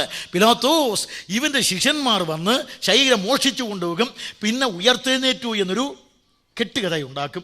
ആ ചതി, മുമ്പിലത്തെ ചതി, അത് വലിയ ചതിയായി തീരും. അതുകൊണ്ട് പിലാത്തോസ് ഇത് സൂക്ഷിക്കണം. പിലാത്തോസിനും അറിയാം യേശു ഉയർത്താൽ അപകടകരമാണ്. പിലാത്തോസിനും അറിയാം യേശു ഉയർത്താൽ തൻ്റെ വിധി തെറ്റെന്ന് വരും. റോമൻ ഗവർണറാണ് അവനെ കൊലയ്ക്ക് വിധിച്ചത്. അവൻ്റെ വിധി തെറ്റെന്ന് വന്നാൽ റോം അവനെ തിരിച്ചു വിളിക്കും, അതിനുള്ള ശിക്ഷ കൊടുക്കും. അതുകൊണ്ട് യേശു ഉയർക്കരുതെന്ന് പിലാത്തോസിനുമുണ്ട്. 2, കുറഞ്ഞപക്ഷം ഈ പരീശന്മാരെങ്കിലും പറയേണ്ട യേശു ഉയർക്കട്ടെ എന്ന്. കാരണം പരീശന്മാരുടെ വിശ്വാസം എന്താണ്? പുനരുത്ഥാനം ഉണ്ടെന്നാണ്. യേശുക്രിസ്തു ഉയർത്തെഴുന്നേറ്റാൽ ഈ പുനരുത്ഥാന വിശ്വാസം സ്ഥാപിക്കപ്പെടുകയില്ലേ? പക്ഷേ ഇപ്പോൾ പരീശന്മാർ പറയും യേശു ഉയർക്കരുത്. നമ്മുടെ നാട്ടിൽ പറയുമ്പോൾ ഒരു പഴഞ്ചൊല്ല്, മകൻ ചത്താലും വേണ്ടില്ല, മരുമകളുടെ താലി അറ്റി കണ്ടാൽ മതി. അതുകൊണ്ട് യേശു ഞങ്ങളുടെ വിശ്വാസം പൊളിഞ്ഞാലും വേണ്ടില്ല, യേശു ഉയർക്കരുത്. അവരെല്ലാം കൂടെ ഒരുപോലെ പറഞ്ഞു അവൻ ഉയർക്കാൻ പാടില്ല. കാരണം ഉടനെ പിലാത്തോസ് പേടിക്കേണ്ട, ഞങ്ങളുടെ കയ്യിൽ 2 ഒറ്റമൂലി ഒന്നേ ഉള്ളൂ. ഞാൻ 2 പറഞ്ഞത്. 2 ഒറ്റമൂലിയുണ്ട്. ഒന്ന് ഇമ്പീരിയൽ റോമിൻ്റെ അധികാരമുദ്ര, അത് ആ കല്ലറയ്ക്ക് വെച്ചേക്കാം പിന്നെ അവൻ്റെ കല്ലറയ്ക്ക് കാവൽ വെച്ചേക്കാം. ഞാൻ കാവൽക്കൂട്ടത്തെ തരാം, നിങ്ങളാൽ ആവോളം. കാരണം ഞാൻ ഈ ബൈബിളിലെ ചർവറ വരയ്ക്കുകയില്ല. അതിൽ ആവോളം എന്നുള്ള വാക്കിൻ്റെ ഇവിടെ ഒരു ചുമന്ന മഷി കൊണ്ടൊരു സ്പോട്ട് ഇട്ടിട്ടുണ്ട്. കാരണം അത് പെട്ടെന്ന് മനസ്സിലാകാൻ. നിങ്ങളാൽ ആവോളം എന്ന് പറഞ്ഞാൽ, അല്ലയോ റോമൻ സാമ്രാജ്യ ശക്തിയായ 600 പേരുള്ള റോമൻ കൊഹാട്ട് സൈന്യവ്യൂഹമേ, അല്ലയോ ദൈവാലയത്തിലെ കാവൽ പടയാളികളെ, യഹൂദന്മാരെ, നിങ്ങളാൽ ആവോളം ഈ കല്ലറ ഉറപ്പാക്കുവിനെന്ന് പിലാത്തോസ്. അങ്ങനെ ഈ കല്ലറയ്ക്ക് മുദ്ര വെച്ചു. ലോക ചരിത്രത്തിൽ ചത്തവൻ്റെ കല്ലറയ്ക്ക് എവിടെയെങ്കിലും മുദ്ര വെച്ചിട്ടുണ്ടോ? ചത്തവൻ്റെ കല്ലറയ്ക്ക് പട്ടാളക്കാരൻ കണ്ണിൽ എണ്ണയും തൊട്ട് കയ്യിൽ ആയുധമേന്തി കല്ലറയ്ക്ക് ചുറ്റും 16 അടിക്കൊരുത്തൻ കാവൽ നിൽക്കുകയാണ്, കയ്യിൽ നീളമുള്ള കുന്തവും പിടിച്ച്. യേശു ഉയർത്താലും രക്ഷപ്പെടാതിരിക്കാൻ വേണ്ടി പട്ടാളക്കാർ 16 അടിക്ക് 7 മണിക്കൂർ വെച്ച് ഡ്യൂട്ടി മാറി കാവൽ. കൃഷ്ണൻകുട്ടി ഊഹാഭോഗം പറയുകയില്ല, ഞാൻ പ്രസംഗിക്കുന്നത് നന്നായി പഠിച്ചിട്ടാണ് എന്ന് പറഞ്ഞാൽ ഇത്രയും പ്രസംഗിക്കാൻ വേണ്ടി ഞാൻ കുറഞ്ഞപക്ഷം 150-ൽ പരം പുസ്തകങ്ങൾ പരിശോധിച്ചിട്ടുണ്ട്. അവിടെ എന്നെ കേൾക്കുന്ന പ്രിയ സഹോദരന്മാരെ, ഈ കർത്താവായ യേശു ഉയർത്താൻ രക്ഷപ്പെടാതിരിക്കാനുള്ള സംവിധാനമാണ്. അങ്ങനെ ആ ഒരു പട്ടാളക്കാരൻ 16 അടി സ്ഥലം കാത്താൽ മതി. ഇങ്ങനെ അവൻ കുന്തവും പിടിച്ച് നിൽക്കും, മറ്റവൻ ഇങ്ങനെ കുന്തവും പിടിച്ച് ഇങ്ങോട്ട് നിൽക്കുകയാണ്. അങ്ങനെ റോമൻ പട്ടാളക്കാരൻ്റെ കാവൽ ശക്തി, റോമൻ മുദ്ര. വെള്ളിയാഴ്ച, ശനിയാഴ്ച, ഞായറാഴ്ച യേശുക്രിസ്തു മരിച്ചു. മഹാത്മാഗാന്ധി മരിച്ചപ്പോഴും സരോജിനി നീന്താൻ രാജകെട്ടിച്ചെന്ന് പറഞ്ഞു, അല്ലയോ ബാപ്പുജി എന്നൊക്കെ വിളിച്ചു. പോട്ടെ, വിശദീകരിക്കുന്നില്ല. നമ്മുടെ കർത്താവായ യേശുക്രിസ്തുവിനെ സംബന്ധിച്ച് അവിടുന്ന് അരുളി ചെയ്തു, ഞാൻ മരിച്ചാലും ഉയർക്കുമെന്ന്. വെള്ളിയാഴ്ച കഴിഞ്ഞു, ശനിയാഴ്ച കഴിഞ്ഞു, ഞായറാഴ്ചയുടെ സുന്ദരമായ പ്രഭാതം. നമ്മുടെ നാടൻ ഭാഷയിൽ പറഞ്ഞാൽ ബ്രഹ്മമുഹൂർത്തം.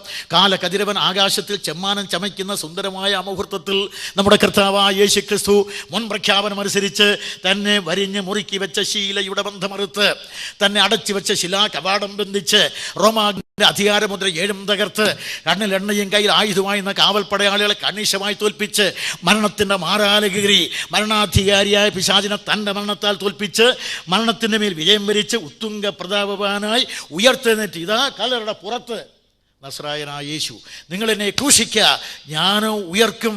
ലോകചരിത്രത്തിൽ കത്തിയും കമ്പുമില്ലാതെ, കരവാളമില്ലാതെ, സന്നദ്ധ ഭടന്മാരില്ലാതെ, സാമ്രാജ്യ പിന്തുണയില്ലാതെ, സാമ്പത്തിക ശേഷിയില്ലാതെ വന്ന കർത്താവായ യേശുക്രിസ്തുവിൻ്റെ കല്ലറയ്ക്കുള്ള കാവൽ ശക്തി.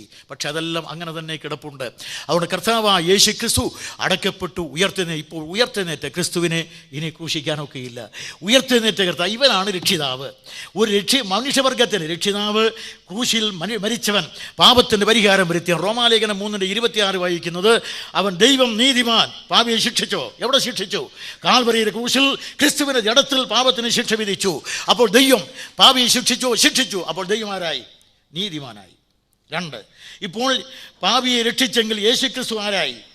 അവന് നീതിമാനായി. ഇപ്പോൾ രക്ഷിക്കപ്പെട്ട പാപി ആരായി? അവനും നീതിമാനായി. ഇതാണ് റോമാലേഖനം 3:26 വിശദീകരണം. അതുകൊണ്ട് കർത്താവായ യേശുക്രിസ്തു ഇപ്പോൾ മനുഷ്യവർഗത്തിൻ്റെ പാപത്തിൻ്റെ പരിഹാരം വരുത്തി. ഇങ്ങനെയുള്ള രക്ഷിതാവാണ്. പൂർണ്ണമായി രക്ഷിക്കുവാൻ കഴിയുന്നവനാണ് നമ്മുടെ കർത്താവ്. യേശുക്രിസ്തു രക്ഷിക്കാമെന്ന് പറഞ്ഞാൽ അല്പസ്വല്പം രക്ഷിക്കുകയല്ല. ഇപ്പോൾ സമ്പൂർണ്ണനായ ദൈവത്തിന് സമ്പൂർണ്ണമായ ഭാവമാണ് യേശുക്രിസ്തു. ഇവിടെ ഞാൻ 1-2 കുറിപ്പുകൾ കൂടെ അവതരിപ്പിക്കുന്നു. യേശുക്രിസ്തു സമ്പൂർണ്ണനായ ദൈവത്തിൻ്റെ സമ്പൂർണ്ണമായ അവതാരമാണ്. ദൈവത്തെക്കുറിച്ച് ഉപനിഷത്തിൽ ഞാൻ വായിച്ചുള്ളത് ഇങ്ങനെയാണ്, അവൻ പരിപൂർണമാണ്. ബൈബിളിൽ മത്തായി എഴുതിയ സുവിശേഷം 5-ാം അധ്യായത്തിൻ്റെ 44 നമ്മൾ വായിക്കുന്നത്, ദൈവം സൽഗുണ സമ്പൂർണനാണ്. ഇതാണ് സൽഗുണ സമ്പൂർണ്ണൻ. കൊലോസ്യ ലേഖനം 2:9 വായിക്കുന്നത്, യേശുക്രിസ്തുവിനെ സംബന്ധിച്ച് പറയും, ഇവനിലല്ലോ ദൈവത്തിൻ്റെ സർവ്വസമ്പൂർണതയും ദേഹരൂപമായി വസിക്കുന്നത്. നമ്മുടെ കർത്താവായ യേശുക്രിസ്തു സൽഗുണപൂർണനാണ്. അപ്പോൾ ഈ സൽഗുണപൂർണത ദൈവപുത്രനായ കർത്താവായ യേശുക്രിസ്തുവിൽ വിളങ്ങിയതായ സൽഗുണപൂർത്തി. കർത്താവ് മരിച്ച് അടക്കപ്പെട്ട് ഉയർത്തെഴുന്നേറ്റപ്പോഴാണ് ഇത് വളരെ അർത്ഥവത്തായി തീരുന്നത്. ഉപനിഷത്ത് പറയുന്നത് പൂർണ്ണമിത പൂർണ്ണാൽ പൂർണ്ണമുദച്ഛതേ പൂർണ്ണസ്യ പൂർണ്ണമാദായ, പൂർണ്ണത്തിൽ നിന്ന് പൂർണ്ണമെടുക്കുക, പൂർണ്ണമേവ അവശിഷ്യതേ, പൂർണ്ണം തന്നെ ഇത്, പൂർണ്ണത്താൽ പൂർണ്ണം വരുന്നു, പൂർണ്ണത്തിൽ നിന്ന് പൂർണ്ണമെടുക്കുക, പൂർണ്ണം പിന്നെയും ശേഷിക്കും. അപ്പോൾ എടുക്കാവുന്നതും അവശേഷിക്കുന്നതായ പൂർണ്ണതയിൽ എടുക്കാവുന്ന പൂർണ്ണതയാണ് നമ്മുടെ കർത്താവായ യേശുക്രിസ്തു. എടുത്താലും ന്യൂനയില്ലാത്ത പൂർണ്ണൻ, ഇപ്പോൾ മരിച്ച് അടക്കപ്പെട്ട് ഉയർത്തെഴുന്നേറ്റ് ഉത്തുംഗ പ്രതാപവാനായി നിലകൊള്ളുന്ന കർത്താവായ യേശുക്രിസ്തു. എല്ലാവർക്കും ഒരു മോഹമുണ്ട്, തങ്ങളുടെ നേതാക്കന്മാരെ ഒന്ന് ഉയർപ്പിച്ചാൽ കൊള്ളാമെന്ന്. പക്ഷേ തൂലികയുടെ തുമ്പ് കൊടുത്ത് കടലാസിൽ ഉയർപ്പിക്കുക അല്ലാതെ ശരീരമായി ഉയർക്കയില്ല. ഡോക്ടർ രാധാകൃഷ്ണൻ യേശുക്രിസ്തുവിൻ്റെ പുനരുത്ഥാനത്തെക്കുറിച്ച് ഇങ്ങനെ എഴുതി, ശാരീരിക മരണത്തിന്മേലുള്ള ആത്മീയ വിജയമാണ് യേശുക്രിസ്തുവിൻ്റെ ഒരു പുനരുത്ഥാനം. അദ്ദേഹം എഴുതുകയുണ്ടായി. ഞാനൊരു കായംകുളത്ത് പ്രസംഗിക്കുമ്പോൾ ഈ മുസ്ലിങ്ങളിൽ തന്നെ ഉള്ള ഒരു ഗ്രൂപ്പുണ്ട്, ഖാദിയാനികൾ, അഹമ്മദിയാസ്. അവരെല്ലാം കൂടെ എൻ്റെ വേദി ബലമായി കയ്യേറി, വലിയ ആൾക്കൂട്ടമായിരുന്നു. പക്ഷേ ബലമായി കയ്യേറി അവർ എനിക്കെതിരായിട്ട് ഹിന്ദു ക്രിസ്ത്യാനി ഉപക്രോശം എന്ന ലേഖിലേക്ക് പ്രസിദ്ധീകരിച്ചു. അപ്പോൾ അത് കഴിഞ്ഞിട്ട് യേശുക്രിസ്തു കാശ്മീരിൽ വന്ന് മരിച്ചു എന്നാണ് വാദഗതി. ആ വാദഗതിയുടെ ലഘുലേഖകളെല്ലാം വിതരണം ചെയ്തു. അത് കേട്ടപ്പോൾ എനിക്കൊരു ചെറിയ ആവേശം. ഞാൻ വിചാരിച്ചു, എന്നാൽ ഈ കാശ്മീരിലെ കല്ലറ ഒന്ന് കാണണമല്ലോ എന്ന്. അപ്പോൾ 2 മുസ്ലിം കൂട്ടുകാരും എനിക്കുണ്ട്, 2 പേരും അധ്യാപകരാണ്. വേറൊരു സുഹൃത്തും, ഞങ്ങൾ 4 പേരായിട്ട് നേരെ കാശ്മീരിൽ ചെന്നു. കാശ്മീരിൽ ശ്രീനഗറിനടുത്ത് കാനിയാർ ഗ്രാമത്തിൽ ഒരു കല്ലറയുണ്ട്. ആ കല്ലറയിൽ എഴുതി വെച്ചിട്ടുണ്ട് ഊസ് ആസാഫിൻ്റെ കല്ലറ. ആ ആസാഫിൻ്റെ കല്ലറ വാതിക്കലെത്തിയപ്പോൾ അവിടെ നിന്ന ഒരാൾ കാവൽക്കാരൻ അയാൾ ഓരോരുത്തരെ കടത്തി വിടുന്നു. അപ്പോൾ അതിന് ഫീസുണ്ട്, അത് കൊടുത്ത് ഞങ്ങൾ പാസ്സൊക്കെ എടുത്താണ് പോകുന്നത്, കയറ്റി വിടും. അപ്പോൾ എന്നോട് ചോദിച്ചു പേരെന്താണ്? ഞാൻ പറഞ്ഞു എൻ്റെ പേര് കൃഷ്ണൻകുട്ടി എന്നാണ്, എനിക്ക് ദ്വിഭാഷയുണ്ട് എന്ന് പറഞ്ഞാൽ ഉറുദുവിൽ സംസാരിക്കാം. അപ്പോൾ ഇയാൾ ചോദിച്ചു കൃഷ്ണൻകുട്ടി കാഫർ എന്ന് പറഞ്ഞാൽ അവിശ്വാസി, കടത്തി വിടുകയില്ല. അപ്പോൾ എനിക്കൊരു കാര്യം പറയാൻ, പതുക്കെ ഈസാ നബി, മൂസാ നബി, എല്ലാ നബിയും പൈസാ നബീൻ്റെ കീഴിലാണല്ലോ. ഇയാൾക്ക് 2 ചൂട് നോട്ട് കൊടുത്തു. അത് കൊടുത്തു കഴിഞ്ഞപ്പോൾ ഇയാൾ എന്നെ കണ്ണടച്ച് നിന്നു. ഞാൻ അകത്ത് കയറി. പിന്നെ ഒരു കല്ലറയുടെ അകത്തിറങ്ങണം, എനിക്ക് കല്ലറയുടെ അകത്തിറങ്ങി ഫോട്ടോ എടുക്കണം. അതിന് ഇറങ്ങാൻ വേറെ ആരും കൂടെ ഇറങ്ങിയില്ല, അവരെല്ലാം പുറത്ത് നിൽക്കുകയാണ്. എനിക്ക് കല്ലറയുടെ അകത്തിറങ്ങണമായിരുന്നു.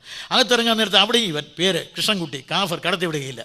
അവന് കൊടുത്തതിനേക്കാൾ അല്പം കൂടെ മൂല്യമുള്ള 2 നോട്ട് ഇവനും കൊടുത്തു. അപ്പോൾ അവനും കണ്ണടച്ചു. ഞാൻ ഇറങ്ങി ഫോട്ടോ എടുത്ത് ഒരു പുസ്തകം എഴുതിയിട്ടുണ്ട്. ഇപ്പോൾ അത് വിപുലമായി ഇറക്കിയിട്ടുണ്ട് ഞാൻ. അഹമ്മദിയ ഖണ്ഡനം. അഹമ്മദിയർ ഇസ്ലാമിനും ദോഷമാണ്, ക്രിസ്ത്യാനികൾക്ക് ദോഷമാണ്, നമുക്കെല്ലാം ദോഷമാണ്.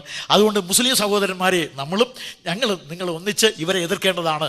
അതുകൊണ്ട് അഹമ്മദ് ഖാദിയാനികൾ, അതിനുശേഷം അവരെന്നോട് ക്ഷമാപണം ചെയ്തിട്ടുണ്ട്. കൃഷ്ണൻകുട്ടി, ഞങ്ങൾ കുറേയൊക്കെ പറഞ്ഞതൊക്കെ ക്ഷമിക്കണം, ഞങ്ങൾക്ക് നിങ്ങൾ അറിയാവുന്നത്ര അന്നറിഞ്ഞുകൂടായിരുന്നു എന്നൊക്കെ അവർ സമ്മതിച്ചിട്ടുണ്ട്. ചുരുക്കി പറഞ്ഞാൽ, അതുകൊണ്ട് മറ്റു യേശുക്രിസ്തുവിനെക്കുറിച്ച് ഞങ്ങൾ പറയുമ്പോൾ കാൽവറിയിലെ ക്രൂശിൽ മരിച്ച് അടക്കപ്പെട്ട് 3-ാം നാൾ ഉയർത്തെഴുന്നേറ്റ് ഉത്തുംഗ പ്രതാപവനായി കാലേ മധ്യേ നിൽക്കുന്ന കർത്താവിന് മാത്രമേ പാപിയുടെ രക്ഷിതാവായിരിക്കാൻ കഴിയുള്ളൂ. അവൻ മാത്രമാണ് പാപികളുടെ രക്ഷിതാവ്. ഇത്രയും ഞാൻ പറഞ്ഞതിൽ നിന്ന് ഒരു കാര്യം വ്യക്തമാണ്, പാപികളെ രക്ഷിക്കാൻ ആർക്ക് കഴിയും? ദൈവത്തിനേ കഴിയൂ. ആ ദൈവം ഇറങ്ങി വന്നവനാണ് കർത്താവ്. ഇപ്പോൾ നമ്മുടെ കർത്താവായ യേശു ക്രിസ്തു പാപികളെ രക്ഷിക്കുവാൻ ഫിലിപ്പി ലേഖനം 2-ാം അധ്യായത്തിൻ്റെ 6 മുതൽ വാക്യത്തിൽ പറയുന്ന പോലെ സ്വർഗം വെടിഞ്ഞ് ദൈവത്തോടുള്ള ദൈവരൂപം വെടിഞ്ഞ് 1-ാമത്തെ പടിക്കെട്ട് ഇറങ്ങി. 2-ാമത്തെ പടിക്കെട്ട് ദൈവത്തോടുള്ള സമത്വം അത് വെടിഞ്ഞ് 3-ാമത്തെ പടിക്കെട്ട് മനുഷ്യ സാദൃശ്യത്തിലായി. 4-ാമത്തെ പടിക്കെട്ട് ദാസരൂപമെടുത്തു. ആ ദാസരൂപമെടുത്ത് സേവനത്തിന് വേണ്ടി വന്ന കർത്താവ് 5-ാമത്തെ പടിക്കെട്ടിൽ ഇറങ്ങി മരണത്തോളം. 6-ാമത്തെ പടിക്കെട്ട് ക്രൂശിലെ മരണത്തോളം. ഒടുവിലായി 7-ാമത്തെ പടിക്കെട്ട് തന്നെത്താൻ താഴ്ത്തി ഇറങ്ങി വന്നാണ് കാൽവറിയിലെ ക്രൂശിൻ്റെ അടുക്കൽ ചെല്ലുന്നത്. ഈ കർത്താവായ യേശു ക്രിസ്തുവിന് മാത്രമേ പാപികളുടെ രക്ഷിതാവായിരിക്കാൻ സാധിക്കൂ. അല്ല എന്ന് പറയാൻ ആർക്കെങ്കിലും കഴിയുമെങ്കിൽ കൃഷ്ണൻകുട്ടി 2 വട്ടം വെല്ലുവിളിക്കും. വെറുതെ ഞാൻ ഊഹാപോഹം പറയാറില്ല. അതുകൊണ്ട് യേശു ക്രിസ്തു മാത്രമാണ് മനുഷ്യവർഗത്തിൻ്റെ ഏകൈക രക്ഷിതാവ്. ഈശ്വരൻ എല്ലാവർക്കും ഏകനാകുന്നു. ഏക സത്യ ദൈവമേ നമുക്കുള്ളൂ. യോഹന്നാൻ 17:3. 2, യേശു ക്രിസ്തു ദൈവം മനുഷ്യവർഗത്തെ സൃഷ്ടിച്ചത് ഒരേ ഒരു ജനതയായിട്ടാണ്. ആ ജനത എല്ലാ മനുഷ്യവർഗം ഒന്നുപോലെ എല്ലാവരും തുല്യരാണ്. എല്ലാവരും പാപത്തിലും തുല്യരാണ്, മൃതിയിലും തുല്യരാണ്, നരകത്തിലേക്ക് പോകുന്നതിലും തുല്യരാണ്. ഒരു വ്യത്യാസവുമില്ല. എല്ലാവരും അവരുടെ രക്ഷാമാർഗങ്ങളെല്ലാം പാടെ പരാജയപ്പെട്ടതാണ്. ഈ പന്ഥാവിൽ കർത്താവായ യേശു ക്രിസ്തു പാപികളുടെ രക്ഷിതാവായി വന്ന് എല്ലാവിധമായിരിക്കുന്ന യോഗ്യതകളും തികഞ്ഞ രക്ഷിതാവ്, പാപം മരിക്കുവാൻ അർഹത നേടിയ കർത്താവായ യേശു ക്രിസ്തു മനുഷ്യാവതാരം കൊണ്ട് മരിക്കുവാൻ അർഹത നേടിയ, പാപം ആവഹിച്ച് തന്നിൽ തന്നെ ചുമന്നതുകൊണ്ട് മരിക്കുവാൻ അർഹത നേടിയ കർത്താവ്. പക്ഷേ ഈ മരണം എന്താ പറഞ്ഞിരിക്കുന്നത്? കുരിശിലെ മരണം എന്ന് പറഞ്ഞാൽ സമം, കുരിശ് മരണം എന്ന് പറഞ്ഞാൽ സമം 1 കൊരിന്ത്യർ 1-ാം അധ്യായത്തിൻ്റെ 22-23 വാക്യം. ക്രൂശിലെ മരണമെന്ന് പറഞ്ഞാൽ ശാപം എന്നല്ല എഴുതിയിരിക്കുന്നത്. യഹൂദന്മാർക്ക് ശാപവും ഇടർച്ചയും, യവനന്മാർക്ക് പോഷത്വം. അവിടെ എഴുതാത്ത ഒന്ന് ഞാൻ കൂട്ടിച്ചേർക്കുന്നു, റോമനും ബലഹീനവും. ഇതാണ് കുരിശുമരണം. ഈ കുരിശുമരണമാണ് യേശു വരിച്ചത്. അപ്പോൾ ബൈബിൾ തന്നെ ശബ്ദം എന്നെഴുതിയിരിക്കുന്ന ഈ ശബ്ദമരണം വരിച്ചവനാണ് കർത്താവ്. ഇവനാണോ രക്ഷിതാവാകുന്നത്? പക്ഷേ അത് എല്ലാവർക്കും വേണ്ടി യേശു ശാപമായി. പക്ഷേ ഈ മരണത്തെ മാത്രമേ യാഗം എന്ന് വിളിച്ചിട്ടുള്ളൂ. ഈ മരണത്തെ മാത്രമേ യാഗം എന്ന് പറഞ്ഞിട്ടുള്ളൂ. എഫേസ്യ ലേഖനം 5:2 തന്നെത്താൻ വഴിപാടും യാഗവുമായി സമർപ്പിച്ചവൻ, ഇതിനെ മാത്രമേ യാഗമെന്ന് വിളിച്ചിട്ടുള്ളൂ. എബ്രായ ലേഖനം 9:14 തന്നെത്താൻ യാഗമായി തീർന്നവൻ. എബ്രായ ലേഖനം 9:26 ലോകാവസാനത്തിൽ സമം യുഗാവസാനത്തിൽ സ്വന്തം യാഗം കൊണ്ട് അവൻ പാപരിഹാരം വരുത്തുവാൻ ഒരിക്കൽ പ്രത്യക്ഷനായി കർത്താവായ യേശു ക്രിസ്തു ഈ ഏകം. എബ്രായ ലേഖനം 10:10 ഏകയാഗത്താൽ സൽഗുണപൂർത്തി വരുത്തിയിരിക്കുന്നു. 10:12 ഒരിക്കലായി ശരീരയാഗത്താൽ പാപത്തിൻ്റെ പരിഹാരം എന്നേക്കുമായി വന്നിരിക്കുന്നു. 10:14 പാപത്തിൻ്റെ ശുദ്ധീകരണം വന്നിരിക്കുന്നു. എബ്രായ ലേഖനം 10:18 ഇനി പാപങ്ങൾക്ക് വേണ്ടി യാതൊരു യാഗവും ശേഷിക്കുന്നതേയില്ല. അപ്പോൾ ഈ നിന്ദ്യമായ, നീചമായ, നികൃഷ്ടമായ മരണം വരിച്ച ഇതിനെ മാത്രമേ യാഗമെന്ന് വിളിച്ചിട്ടുള്ളൂ. സോക്രട്ടീസ് സോക്രട്ടീസിൻ്റെ മരണം ഏറ്റവും ഒന്നാണ്. അതിനെക്കുറിച്ച് ഒരാൾ എഴുതിയിരിക്കുന്നത് ക്രിസ്തുവിന് മുമ്പുള്ള ക്രിസ്ത്യാനി എന്നാണ് സോക്രട്ടീസിനെ കുറിച്ച് പറഞ്ഞത്. അദ്ദേഹത്തെ വിഷം കൊടുത്താണ് കൊന്നത്. ആ മരണത്തെ യാഗമെന്ന് വിളിച്ചിട്ടില്ല. ലോകത്തിൽ ഏറ്റവും നിന്ദ്യവും നീചവും നികൃഷ്ടമായ ക്രൂശുമരണം വരിച്ച യേശുവിൻ്റെ മരണമാണ് യാഗം എന്ന് വിശേഷിപ്പിക്കുന്നത്. പ്രിയ സഹോദരന്മാരെ, നൂറ്റാണ്ടുകൾ കൊണ്ട് ജനകോടികൾ പ്രതീക്ഷിച്ച മാനവർഗത്തിൻ്റെ ഉദ്ധാരകനായ മശിയ, യഹൂദ ഇന്ത്യയിലെ ആര്യന്മാരെല്ലാം വരുവാൻ പോകുന്ന പ്രജാപതി, എല്ലാ ഹവിസിനും അർഹത നേടിയ എന്ന് പറഞ്ഞാൽ ആർക്കാണ് ഞങ്ങൾ ഈ ഹവിസ് അർപ്പിക്കേണ്ടത്? കസ്മൈ ദേവായ ഹവസ വിധേമ. ആ ചോദ്യത്തിനുള്ള മറുപടി പ്രജാപതി എന്ന ഏകദൈവത്തിന് തന്നെ. അങ്ങനെ ഏകദൈവം മനുഷ്യാവതാരം ചെയ്ത് ഒടുവിലായി പാപപരിഹാരം വരുത്തുമെന്ന് ഇന്ത്യയിൽ ആര്യന്മാർ വിശ്വസിച്ചു. ആ മനുഷ്യാവതാരത്തിന് ഉപനിഷത്തുകാരന്മാർ പറഞ്ഞു, അവൻ മനുഷ്യനായി അവതരിച്ച ഈ മനുഷ്യാവതാരം എന്ന് പറയുന്നത് അവൻ സത്യത്തിൻ്റെ മൂർത്തിമൽഭാവമാണ്, അതുകൊണ്ട് സത്യമാണ് ഇവനെന്ന്. യേശുക്രിസ്തു ഞാൻ തന്നെ സത്യം. ഉപനിഷത്ത് ആചാര്യൻ പറഞ്ഞത് ഇങ്ങനെയാണ്. എന്താണ് സത്യം? സത് എന്ന് പറയുന്ന വാക്ക്, സത്യം എന്ന് പറയാൻ 3 വാക്കുകളുടെ ഏകകമാണ്. എന്ന് പറയാൻ സത് തത് തത് മതയത്ത് മർത്യ എന്ന് പറഞ്ഞാൽ സത്ത്, അത് പറഞ്ഞാൽ അമരത്വം, സത് എന്ന് പറഞ്ഞാൽ മർത്യത്വം. അതുകൊണ്ട് 3 ഭാവങ്ങൾ. തത് എന്ന് പറഞ്ഞാൽ മനുഷ്യത്വം. ഈ 3 ഭാവങ്ങളെ ഉള്ളുകൊണ്ടതാണ് യേശു. ഇതാണ് സത്യം. അല്ലാതെ യേശു ഞാൻ തന്നെ സത്യം. ഉപനിഷത്ത് പറയുന്ന സത്യം യേശു ക്രിസ്തുവാണ്. അപ്പോൾ പ്രജാപതി എന്ന് ഋഗ്വേദം പറയുന്ന, ഉപനിഷത്തുക്കൾ സത്യമെന്ന് വിളിക്കുന്ന, സത്യത്തിന് മനുഷ്യാവതാരമെന്ന് പാർസികൾ വിളിച്ച, മശിയ എന്ന് യൂതന്മാർ പേരിട്ട, വരുവാനുള്ള രക്ഷിതാവെന്ന് ലോകം പ്രതീക്ഷിച്ച ഇവൻ ഇപ്പോൾ മാനവർഗത്തെ രക്ഷിതാവ്. എല്ലാവരും ഇവങ്കിലേക്ക് നോക്കി രക്ഷപ്പെടുവനെന്നാണ് ദൈവത്തിൻ്റെ പ്രഖ്യാപനം. പ്രിയ സഹോദരി സഹോദരന്മാരെ, നിങ്ങളുടെ സഭ ഏതെന്നൊരു ചോദ്യമേ ഇല്ല. എല്ലാവർക്കും നോക്കുവാനുള്ളത് എവിടെയാണ്? ഇവങ്കിലേക്ക് നോക്കി. കാൽവറിയിലെ കുന്നിൻ മുകളിൽ ഉയർത്തിയിരിക്കുന്ന കർത്താവായ യേശു ക്രിസ്തുവിന് 2 നിലയിലാണ് യേശു ഉയർത്തപ്പെട്ടത്. ഒന്ന്, കാൽവറിയിലെ ക്രൂശിൽ പാപത്തിൻ്റെ പരിഹാരം ഉയർത്തിയ കർത്താവായ യേശു ക്രിസ്തു ഞാൻ ഉയർത്തപ്പെട്ടാൽ എല്ലാവരെയും എങ്കിലേക്ക് ആകർഷിക്കുമെന്നാണ് പറഞ്ഞത്. 2ാമത് അവനെ ഉയർത്തി. ഫിലിപ്പി ലേഖനം 2-ാം അധ്യായത്തിൻ്റെ 9-ാം വാക്യം. അങ്ങനെ സകല നാമത്തിനും മേലായ നാമം, എല്ലാ നാമത്തിനും അവനെ സ്വർഗം ഉയർത്തിയിരിക്കുകയാണ്. എല്ലാ നാമത്തിനും മേലായ നാമം ധരിച്ചിരിക്കുന്ന കർത്താവ്.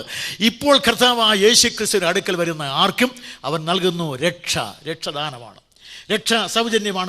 പുസ്തകത്തിൽ മുഴങ്ങിക്കേൾക്കുന്നത് രക്ഷ സൗജന്യം സൗജന്യം സൗജന്യം എന്ന വിളംബരം. അതുകൊണ്ടാണ് ഞങ്ങൾ ഈ സ്തോത്രക്കാഴ്ച തന്നെ പരിപാടി വേണ്ടാന്ന് വെച്ചിരിക്കുന്നത്. കഴിഞ്ഞ ദിവസം സഹോദരന്മാരെന്നോട് ചോദിച്ചു, ഒടുവിൽ ഈ നിങ്ങളുടെ പ്രവർത്തനത്തിന് വേണ്ടി ഒരു സ്തോത്രക്കാഴ്ച എടുത്താലോ എന്ന്. ഞാൻ പറഞ്ഞു വേണ്ട, അതിൽ അത്രയും പണം ഇനി കുറച്ച് മതിയെന്ന് പറഞ്ഞു. കാരണം നമ്മൾ ഇതുവരെ നടത്തുന്ന ഒരു യോഗത്തിലും സ്തോത്രക്കാഴ്ച എടുക്കാറില്ല. ആ പണം എനിക്ക് വേണ്ടെന്ന് പറഞ്ഞു. അത് ഇന്ന് ഞാൻ ആവർത്തിച്ച് പറഞ്ഞു. സഹോദരന്മാർ അത് വേണമെന്ന് വെച്ചു അല്ലേ? വേണമെന്ന് തന്നെ വെച്ചിട്ടുണ്ട്. കാരണം സൗജന്യമായി നിങ്ങൾ ഈ പ്രസംഗം കേൾക്കുകയാണ്. പ്രിയ സഹോദരി നിങ്ങൾ എങ്ങനെയെങ്കിലും രക്ഷപ്പെടണം. ജഡത്താൽ കറപിടിച്ച അങ്കി പോലും പകച്ചുകൊണ്ട് ചിലരെയെങ്കിലും തീയിൽ നിന്ന് വലിച്ചെടുക്കേണ്ടതിനാണ് ഞങ്ങൾ ഈ കണ്ടക്ഷോഭം നടത്തുന്നത്. ചിലരെയെങ്കിലും. അതുകൊണ്ട് നിങ്ങൾ ആരുന്നൊരു ചോദ്യമേ ഇല്ല. ദൈവത്തിന് ഞാൻ പറഞ്ഞല്ലോ ജാതി മതം വർഗമൊന്നുമില്ല എന്ന്. രക്ഷിക്കപ്പെടുവാൻ വിധിക്കപ്പെട്ടിരിക്കുന്ന ആർക്കും രക്ഷിക്കപ്പെടുവാനുള്ള സമയം ഇതാണ് സുപ്രസാദകാലം, ഇതാണ് രക്ഷാദിവസം. ഈ സുവിശേഷം നാളെ പ്രസംഗിക്കുമെന്നുള്ളതിന്, നാളെ കേൾക്കാമെന്നുള്ളതിന് യാതൊരു ഉറപ്പുമില്ല. അതുകൊണ്ട് ഇപ്പോൾ ഇന്ന്, 2 വാക്ക്, ഇന്ന് ഇപ്പോൾ, ഇതാണ് ബൈബിൾ പറയുന്നത്. അതുകൊണ്ട് ഇപ്പോൾ സുപ്രസാദകാലം. ചിന്തിക്കാൻ കഴിയുന്ന ഈ കാലത്ത്, മനസ്സിലാക്കാൻ കഴിയുന്ന കാലത്ത് ഈ കർത്താവായ യേശു ക്രിസ്തുവിനെ രക്ഷിതാവും കർത്താവുമായി സ്വീകരിക്കണം. ഞാൻ യേശു ക്രിസ്തുവിനെ, എന്നെ കേട്ടുള്ളവരിവിടെ ഉണ്ട് എങ്കിലും പുതുതായി കേൾക്കുന്നവർക്ക് വേണ്ടി എൻ്റെ സാക്ഷ്യത്തിന് 2 കാര്യം പറയുന്നു. ഞാൻ യേശു ക്രിസ്തുവിനെ പ്രസംഗിക്കുന്നതിനോ ക്രിസ്ത്യാനിയാകുന്നതിനോ ഒന്നും ക്രിസ്ത്യാനിയായ വിശ്വസിച്ചവനല്ല. യേശു ക്രിസ്തു ഇന്ത്യക്ക് വേണ്ട എന്ന് പറയുവാൻ കച്ചവടക്കാരായ ഇംഗ്ലീഷുകാർ കപ്പലിൽ കയറ്റി ഇറക്കുമതി ചരക്കായ യേശുവിനെ കപ്പലിൽ കയറ്റി തിരിച്ചയക്കുക എന്ന് സംഘപരിവാർ പറയുന്നതിനും അനേക വർഷങ്ങൾക്ക് മുമ്പ് വളരെ ശക്തമായി പറഞ്ഞുകൊണ്ട് ക്രിസ്തുമാർഗത്തെ എതിർത്തവനാണ്. യേശു ക്രിസ്തുവിനെ ഞാൻ വേശ്യയുടെ മകനെന്നാണ് ആക്ഷേപിച്ചത്. ആ കർത്താവായ യേശു ക്രിസ്തു എന്ന് ഇന്ന് ഞാൻ വിളിക്കുന്നവനെ അന്ന് ഞാൻ അച്ഛൻ്റെ മകനെന്ന് പുച്ഛിച്ച് പറഞ്ഞിട്ടുണ്ട്. പക്ഷേ ആ കർത്താവായ യേശു ക്രിസ്തുവുമായി ഏറ്റുമുട്ടാൻ പോയി. ആളറിയാതെ ഏറ്റുമുട്ടാൻ പോയതാണ്. അങ്ങനെ ഏറ്റുമുട്ടി പറയാം, ഞാൻ അവനെ കപ്പൽ കയറ്റുമെന്ന് ഞാൻ പറഞ്ഞു. പക്ഷേ അവൻ പറഞ്ഞു, നിന്നേക്കാൾ വമ്പന്മാർ കൊമ്പന്മാരെല്ലാം കൊമ്പരച്ച് പരാജയപ്പെട്ട വേദിയാണ്. നീ എന്നെ കപ്പലിൽ കയറ്റി അയക്കുമെന്ന്, ഞാൻ നിൻ്റെ ഹൃദയത്തിൽ കയറി പറ്റുമെന്ന് പറഞ്ഞു. ഇതൊക്കെ എന്നോട് നേരിട്ടൊന്നും പറഞ്ഞിട്ടില്ല കേട്ടോ. ഇതൊക്കെ എൻ്റെ മാനസികമായ വെളിപ്പാടെന്ന് പറയാം. അതിനെയാണ് ഉദ്ദീപനം എന്ന് പറയും, ആത്മീയ ഉദ്ദീപനം. അത് പറഞ്ഞെന്നോട്, ഞാൻ നിൻ്റെ ഹൃദയത്തിൽ കയറി പറ്റും. അത് കഴിഞ്ഞപ്പോൾ ഞാൻ പറഞ്ഞു, ഇവനെ കടൽ കടത്തുമെന്ന്, ഇന്ത്യക്ക് വേണ്ട. അവൻ പറഞ്ഞു, എന്നാൽ നീ പോയി പ്രസംഗിക്ക്, എന്നെ ഇന്ത്യക്ക് വേണമെന്ന്. അതുകൊണ്ട് എത്രയോ വട്ടം RS-കാരൻ തലവെട്ടാൻ പറഞ്ഞതാണ്. പക്ഷേ എന്ത് ചെയ്യാം, സമയമായിട്ടില്ല. അതുകൊണ്ട് എനിക്കൊരു ഉറപ്പുള്ളത്, ഇന്ത്യയിലുള്ള എല്ലാവരും കൂടെ, ലോകത്തിലെ സകല ജനകൂടികൾ ഒന്നടങ്ക എന്നെ കൊല്ലാൻ വിചാരിച്ചാൽ നടക്കുകയില്ല. എല്ലാവരും കൂടെ ദൈവം വിചാരിക്കുന്ന സമയം വന്നാൽ ഇവരെല്ലാം കൂടെ രക്ഷിക്കാമെന്ന് പറഞ്ഞാലും നടക്കുകയില്ല. അതുകൊണ്ട് ആ തൻ്റെ ഇടമുള്ളതുകൊണ്ട് ഒരുത്തനെയും കൂസുകയില്ല. അതുകൊണ്ട് 1957 ഒടുക്കത്തെ നാളിൽ ഞാനന്ന് കമ്മ്യൂണിസ്റ്റ് പാർട്ടിക്ക് വേണ്ടി പ്രവർത്തിക്കുന്ന കാലമാണ്. ഞാൻ കമ്മ്യൂണിസ്റ്റ് പാർട്ടിയിലേക്ക് വരുന്നതിന് മുമ്പ് കോൺഗ്രസിൻ്റെ കാലിൽ കുറച്ച് ബന്ധം, വലിയ ഇതൊന്നുമില്ല. എങ്കിൽ പിന്നെ പട്ടയം കിട്ടുമായിരുന്നു, കാശും കിട്ടുമായിരുന്നു. പക്ഷേ അതിന് ഞാൻ അധികം നിന്നില്ല. അതിനുവേണ്ടി ഞാൻ ഒരിക്കൽ പറഞ്ഞു കോൺഗ്രസ്സിന് വേണ്ടി സിന്ദാബാദ് പറഞ്ഞ് കോൺഗ്രസ്സിന് വേണ്ടി വോട്ട് പിടിക്കാനൊക്കെ പോയതാണ്. അത് കഴിഞ്ഞ് പിന്നെ കുറേ കൂടെ കഴിഞ്ഞപ്പോൾ ഞാനൊന്ന് സ്കൂളിൽ പഠിക്കുന്ന എൻ്റെ വിദ്യാഭ്യാസം പോയത് അങ്ങനെയാണ്. മലയാളം 7ാം ക്ലാസ്സിൽ ഞാൻ കയറിയതേ ഉള്ളൂ. അപ്പോഴാണ് ഞങ്ങളുടെ നാട്ടിൽ സ്വാതന്ത്ര്യത്തിൻ്റെ സമരം നടക്കുന്നത്. ഞങ്ങളുടെ നാട്ടിൽ പി നീലകണ്ഠപിള്ള എന്ന് പറയുന്ന ഈ സ്വാതന്ത്ര്യ സമരത്തിൻ്റെ സമുന്നത നേതാവ് കോൺഗ്രസ്സുകാരൻ, അദ്ദേഹം വന്ന് പ്രസംഗിച്ച് തിരുവട്ട ക്ഷേത്ര മൈതാനിയിൽ ആയുസ്സിൽ ആദ്യമായി പ്രസംഗം കേൾക്കാൻ പോയതാണ്. അദ്ദേഹം ആവേശപൂർവ്വം എല്ലും തോലുമായിരിക്കുന്ന മനുഷ്യൻ ആകാശത്തിൽ മുഷ്ടി ചുരുട്ടി CP-യുടെ പോലീസ് പുല്ലാണെന്നൊക്കെ പറഞ്ഞപ്പോൾ എനിക്ക് 14 വയസ്സ് തികയാത്തതിൻ്റെ കാലത്തും ഉണ്ടായ ഒരു ആവേശം. ഞാനും പറഞ്ഞു നമുക്ക് സ്വാതന്ത്ര്യം വേണം, ഉത്തരവാദിത്വ ഭരണം വേണമെന്നൊക്കെ ഞാനും പറഞ്ഞു മഹാത്മാഗാന്ധി കീജെ, കോൺഗ്രസ് കീജെ എന്നൊക്കെ. പക്ഷേ പിറ്റേ ദിവസം അദ്ദേഹം പറഞ്ഞു വിദ്യാർത്ഥികളെല്ലാം സമരരംഗത്ത് ഇറങ്ങണം എന്നൊക്കെ ആഹ്വാനം ചെയ്തു. ഞാൻ സ്കൂളിൽ ചെന്ന് കുട്ടികളോടെല്ലാം പറഞ്ഞു നമുക്ക് സ്വാതന്ത്ര്യ സമരത്തിന് തയ്യാറാകണം, രംഗത്തിറങ്ങണം, സമരം നടത്തണമെന്ന്. എങ്ങനെയോ എൻ്റെ സാർ അറിഞ്ഞു. എൻ്റെ ക്ലാസ് മാസ്റ്ററുടെ പേര് കറുത്ത പത്മനാഭപിള്ള, എൻ്റെ ഹെഡ് മാസ്റ്ററുടെ പേര് പച്ചതിന്നി പത്മനാഭപിള്ള. 2 പത്മനാഭപിള്ളമാരും കൂടെ അവർ തമ്മിൽ കസിൻ ബ്രദേഴ്സാണ്. എന്നെ വിളിച്ചു, കൃഷ്ണൻകുട്ടി രാമൻപിള്ളയുടെ മോനാണ്, പക്ഷേ ഇവിടെ ഇതൊന്നും ചിലവാകുകയില്ല. അതുകൊണ്ട് മറ്റന്നാൾ ചിത്തിരത്തിനാൾ മഹാരാജാവിൻ്റെ ജന്മജയന്തി കൊണ്ടാടണം, വഞ്ചിപ്പാട്ട് പഠിച്ച് വേണം ഇവിടെ വരാൻ. ഞാൻ പറഞ്ഞു സാർ വഞ്ചിപ്പാട്ട് വഞ്ചനപ്പാട്ട് തഞ്ചത്തിന് പാടാൻ ഞങ്ങളെ കിട്ടുകയില്ല, അതുകൊണ്ട് വേണം സ്വാതന്ത്ര്യ സമരം, സാറന്മാർ ഞങ്ങളെ സഹായിക്കണം, ഉത്തരവാദിത്വ ഭരണം വേണം. സാറ് പറഞ്ഞു മറ്റന്നാൾ നീ വരണേക്കണം, യാതൊരു കുഴപ്പം ഇവിടെ ഉണ്ടാക്കരുത്. ഞാൻ ചെന്ന് അമ്മയോട് പറഞ്ഞു അമ്മ 1 രൂപ വേണം. അമ്മ 1 രൂപ വന്നു. അതുകൊണ്ടൊരു ഗാന്ധി തൊപ്പി ഉണ്ടാക്കി. എന്ന് പറഞ്ഞാൽ ചരിച്ച് വെക്കണം. പി നീലകണ്ഠപിള്ള ചരിച്ച് വെച്ചതുകൊണ്ട് ഞാനും അതാണല്ലോ നമ്മുടെ രാഷ്ട്രീയ പാണ്ഡിത്യം. അതുകൊണ്ട് ഞാനും അത് ചരിച്ച് വെച്ചു. ആ തൊപ്പിയും ചരിച്ചു. ഞാൻ നേരെ സ്കൂളിൻ്റെ ചെന്ന് തിരുവട്ടാർ MM സ്കൂൾ ഇപ്പോഴും അവിടെ നിൽപ്പുണ്ട്. ആ സ്കൂള് ഈ റോഡ് വർക്കത്തുള്ള ഗേറ്റിൽ നിന്ന് കുറേ ഉള്ളിലാണ്. സാറിനറിയാം ഇവൻ പറഞ്ഞെങ്കിൽ പയ്യനാണെങ്കിലും പറഞ്ഞാൽ അതുപോലെ ചെയ്യുമെന്ന്. അതുകൊണ്ട് സാർ അവിടെ ഇപ്പോൾ മാറുമെല്ലാം നിറഞ്ഞു നിൽക്കുകയാണ്. ഞാനങ്ങോട്ട് ചെല്ലുമ്പോൾ അപ്പോൾ നിന്നിട്ട് എന്നെ കണ്ടവിടെ നിൽക്കട, അവിടെ ഗേറ്റിൻ്റെ അവിടെ ഞാൻ നിന്നു. അത് എടുക്കടാ തൊപ്പി. ഞാൻ പറഞ്ഞു എടുക്കല്ലോ സാർ. സാർ ഒന്നുകൂടെ ഗർജിച്ച് എടുക്കടാ തൊപ്പി, എടുക്കല്ലോ സാർ. പിന്നെ അനുസരണമല്ലോ സാർ, അനുസരിക്കും, പക്ഷേ ഈ കാര്യത്തിൽ അനുസരിക്കുകയില്ല, എടുക്കില്ല സാർ. ഞാനും സ്വല്പം സ്വരം ഉയർത്തി. സാർ ഗർജിച്ചു ഇറങ്ങടാ പുറത്ത്. ഞാൻ അങ്ങോട്ടും ഇങ്ങോട്ടും നോക്കി 2 കൂട്ടുകാരെ കിട്ടി. തലേ ദിവസം പഠിപ്പിച്ചു വെച്ചതാണ്. 2 പേരും അപ്പുറം ഇപ്പുറം വന്നത്. അവരോട് ഞാൻ പറഞ്ഞു നമുക്കൊരു പാട്ട് പാടാം. അടികൾ ഇടികൾ വെട്ടികൾ പൊട്ടികൾ മേത്തു തന്നെ വീഴിലും സകന സമര ശ്രദ്ധരായി നമ്മൾ തന്നെ നിൽക്കണം, CP തന്നെ വന്നു നിന്നു വലിയ തോക്ക് വെക്കിലും. അടികൾ ഇടികൾ വെട്ടികൾ പൊട്ടികൾ മേത്തു തന്നെ വീഴിലും സകന സമര ശ്രദ്ധരായി നമ്മൾ തന്നെ നിൽക്കണം, ഇറങ്ങടാ പുറത്ത് സാർ. കയറി വാടാ ഇവിടെ. SI പപ്പുപിള്ള. തൊട്ട് മുകളിലാണ് പോലീസ് സ്റ്റേഷൻ. ഞാൻ 2 പോയില്ല. അതോടെ എൻ്റെ പഠിത്തം പോയി, വിദ്യാഭ്യാസം പോയി. പിന്നെ കുറേ കൂടെ വായന തുടങ്ങി. 2 ലൈബ്രറിയിലെ പുസ്തകങ്ങളൊക്കെ വായിച്ചു തീർത്തു, ഹിന്ദു മതത്തിൻ്റെയും കമ്മ്യൂണിസത്തിൻ്റെയും. അങ്ങനെ വായിച്ച് ഹിന്ദു മതത്തിൽ രാമായണ ഭാരതാദികളൊക്കെ വായിച്ച് ഏകാദശി ശിവരാത്രി നവരാത്രി വിധങ്ങളൊക്കെ അനുഷ്ഠിച്ച് എങ്കിലും കമ്മ്യൂണിസ്റ്റുകാരനായി തന്നെ ജീവിച്ച് കാണുന്ന അമ്പലത്തിലെല്ലാം കുളിച്ചും തൊഴുതുമൊക്കെ ജീവിച്ച് ഇങ്ങനെയൊക്കെ പോയി. പക്ഷേ ഒടുവിൽ 2 ലൈബ്രറികളിലെ പുസ്തകങ്ങളെല്ലാം വായിച്ച് തീർന്നപ്പോൾ ഒരു കാര്യം സംഭവിച്ചു. കാലടി ശങ്കരനായ എൻ്റെ ശിഷ്യനായ ഞാൻ ഒടുവിലായിട്ട് കാർൽ മാർക്സിൻ്റെ ശിഷ്യനായി. അപ്പോൾ നിങ്ങൾക്ക് ചോദിക്കാം അതെങ്ങനെയാകും കൃഷ്ണൻകുട്ടി? ഞാൻ മാത്രമല്ലല്ലോ, P സുന്ദരയ്യ, ജ്യോതി വാസു, ജ്യോതിർമയി വാസു, കല്യാണ സുന്ദരം, അച്യുതമേനോ, EMS ഇവരെല്ലാം ആദ്യം പഠിച്ച് വേദാന്തം, പിന്നെ പോയി മാക്സിയൻ പാളയത്തിൽ. ഞാനും അങ്ങനെ 3 വർഷം. അപ്പോൾ അന്ന് ഞാൻ മാർക്സിസ്റ്റ് പാർട്ടിയിൽ ചേർന്നിട്ട് ഒരിക്കൽ എൻ്റെ കൈകൾ ഇങ്ങനെ നീട്ടിപ്പിടിച്ചു. കുത്തി ഇറക്കി പേന ഊറി വന്നു ചോര, ചുവന്ന ചോര, ചൂടുള്ള ചോര, ചൂടുള്ള ചോര. എഴുതി വെച്ചു ജീവിച്ചാൽ മാക്സിന് വേണ്ടി, പ്രവർത്തിച്ചാൽ മാർക്സിസത്തിന് വേണ്ടി. അന്ന് വയസ്സെനിക്ക് 21. അന്ന് എഴുതി വെച്ച് ജീവിച്ചാൽ മാർക്സിസത്തിന് വേണ്ടി, മരിച്ചാൽ മാർക്സിസത്തിന് വേണ്ടി. 25-ാമത്തെ വയസ്സിൽ ആളറിയാതെ ഏറ്റുമുട്ടാൻ പോയി തച്ചൻ്റെ മകനോട്. തച്ചൻ്റെ മകനൊന്നും വ്യാന്ന് പോയത്, കച്ചയും കെട്ടി ഇറങ്ങിയതാണ് പച്ചയ്ക്ക് തോൽപ്പിക്കാമെന്ന്. പക്ഷേ ഒടുവിൽ പിച്ചയ്ക്കാണ് തോറ്റത്. തോറ്റപ്പോൾ ഉച്ചത്തിൽ പറയേണ്ടി വന്നു യേശു ക്രിസ്തു അവൻ തച്ചൻ്റെ മകനല്ല, പ്രപഞ്ചമെന്ന മഹാസൗധം എടുത്തുയർത്തിയ പെരുന്തച്ചനാണ് ഇവനെന്ന് പ്രസംഗിക്കേണ്ടി വന്നു. അങ്ങനെ കർത്താവ് യേശു ക്രിസ്തുവിനെ എനിക്ക് മനസ്സിലായി. ഒരിക്കൽ കൂടെ എൻ്റെ കൈകൾ നീട്ടിപ്പിടിച്ചു, കൊച്ചു കൈകൾ. കുത്തിയിറക്കി പേന ഊറി വന്നു ചോര, നോക്കി ചുവന്ന ചൂടുള്ള ചോര. എഴുതി ആ പേന കൊണ്ട് ജീവിച്ചാൽ ക്രിസ്തുവിനായി, പ്രവർത്തിച്ചാൽ ക്രിസ്തുവിനായി, മരിച്ചാൽ ക്രിസ്തുവിനായി. ആ മുദ്രാവാക്യം എനിക്ക് 43 വർഷം കൊണ്ട് ആവേശകരം തരികയാണ്. അതുകൊണ്ട് എന്നെ കേൾക്കുന്ന പ്രിയ സഹോദരി സഹോദരന്മാരെ, ഈ ക്രിസ്തുവിനെ പോലെ അംഗീകരിക്കാൻ, അനുകരിക്കാൻ, അനുഗമിക്കാൻ, ആദരിക്കാൻ, ആരാധിക്കാൻ, ആഘോഷിക്കാൻ കൊള്ളാകുന്ന അനന്യസാധാരണമായൊരു നാമം ആകാശത്തിന് കീഴിൽ അവനിക്ക് കീഴിൽ അന്യമായി ഇല്ല എന്നുള്ള അവിതർക്കിതമായിരിക്കയാൽ അനന്തത വെടിഞ്ഞ് അവനിലാഗമിച്ച് അഖിലലോക ജനകോടികളുടെയും അതിശക്തമായിരിക്കുന്ന പാപം തൻ്റെ അതിപാവനമായ ശരീരത്തിൽ ആവഹിച്ച് ആരോഹിച്ച് അവനിക്കും ആകാശത്തിന് മധ്യേ ആ ദുഷ്ടനായരുണ്ട് കള്ളുടനോട് അന്ത്യശ്വാസം വലിച്ച് അവനിൽ അടക്കപ്പെട്ട് ആയുധമേന്തിയ പടയണിയുടെ അതിശക്തമായ കാവൽപ്പടയാളികളെ കണിശമായി തോൽപ്പിച്ച് അതിശക്തിയോടെ മൂന്നാം നാൾ ഉയർത്തെഴുന്നേറ്റ് തന്നെ ആണിയടിച്ച ലോകത്തിൽ ആണിപ്പാടുള്ള കാലുകൾ വീട്ടി നയിച്ച് നടന്ന് അവസാനം തന്നെ അനുഗമിച്ച വത്സല ശിഷ്യന്മാരെ ആണിത്തഴമുള്ള കയ്യിലോർത്തി അനുഗ്രഹിച്ചിട്ട് അനന്തതയിലേക്ക് ജന്മഗ്രാസനത്തിൽ അമർന്നിരുന്നുകൊണ്ട് അടുക്കൽ അഭയം ചൊല്ലി വരുന്ന ആർക്ക് വേണ്ടി മുടങ്ങാതെ മധ്യസ്ഥമണയ്ക്കുന്ന അനധിവിദൂര ഭാവിയിൽ അവനെ അടക്കി വാഴുവാൻ അനന്തരം ആഗമിക്കുവാൻ പോകുന്ന ഈ കർത്താവായ യേശുക്രിസ്തുവിനെ അകത്തലത്ത് അംഗീകരിച്ച് അവൻ ഈ ജീവിതം ധന്യമാക്കി അനന്തതയുടെ പങ്കാളികളായി തീരുവാൻ ഞാൻ നിങ്ങളെ ക്രിസ്തുവിലേക്ക്, ക്രിസ്തുവിൻ്റെ സവിധത്തിലേക്ക് ആഹ്വാനം ചെയ്യുകയാണ്. ഇവനല്ലാതെ വേറെ രക്ഷിതാവില്ല, ഇവനല്ലാതെ വെളിപ്പെട്ട ദൈവമില്ല. കൃഷ്ണ, രാമ, ബുദ്ധ, കപില, ഗണാദാദികളോ സോക്രട്ടീസ്, പ്ലേറ്റോ, അരിസ്റ്റോട്ടൽ ആദികളോ ഒന്നും മനുഷ്യനെ രക്ഷിക്കയില്ല. പാപി രക്ഷിതാവായി ഉയർത്തപ്പെട്ട കർത്താവായ യേശു ക്രിസ്തു സ്വർഗം വിട്ടിറങ്ങി വന്ന, ക്രൂശിൽ മരിച്ച, പരിഹാരം വരുത്തിയ, ഉയർത്തെഴുന്നേറ്റ, സ്വർഗത്തിൽ ജീവിക്കുന്ന, വീണ്ടും വരുന്ന ഇവനാണ് പാപികളുടെ രക്ഷിതാവ്. ഇവന് മാത്രമേ രക്ഷിതാവായിരിക്കാനുള്ള എല്ലാ ഗുണങ്ങളുമുള്ളൂ. അതുകൊണ്ടാണ് പൂർണ്ണമായി രക്ഷിപ്പാൻ കഴിയുന്നവൻ.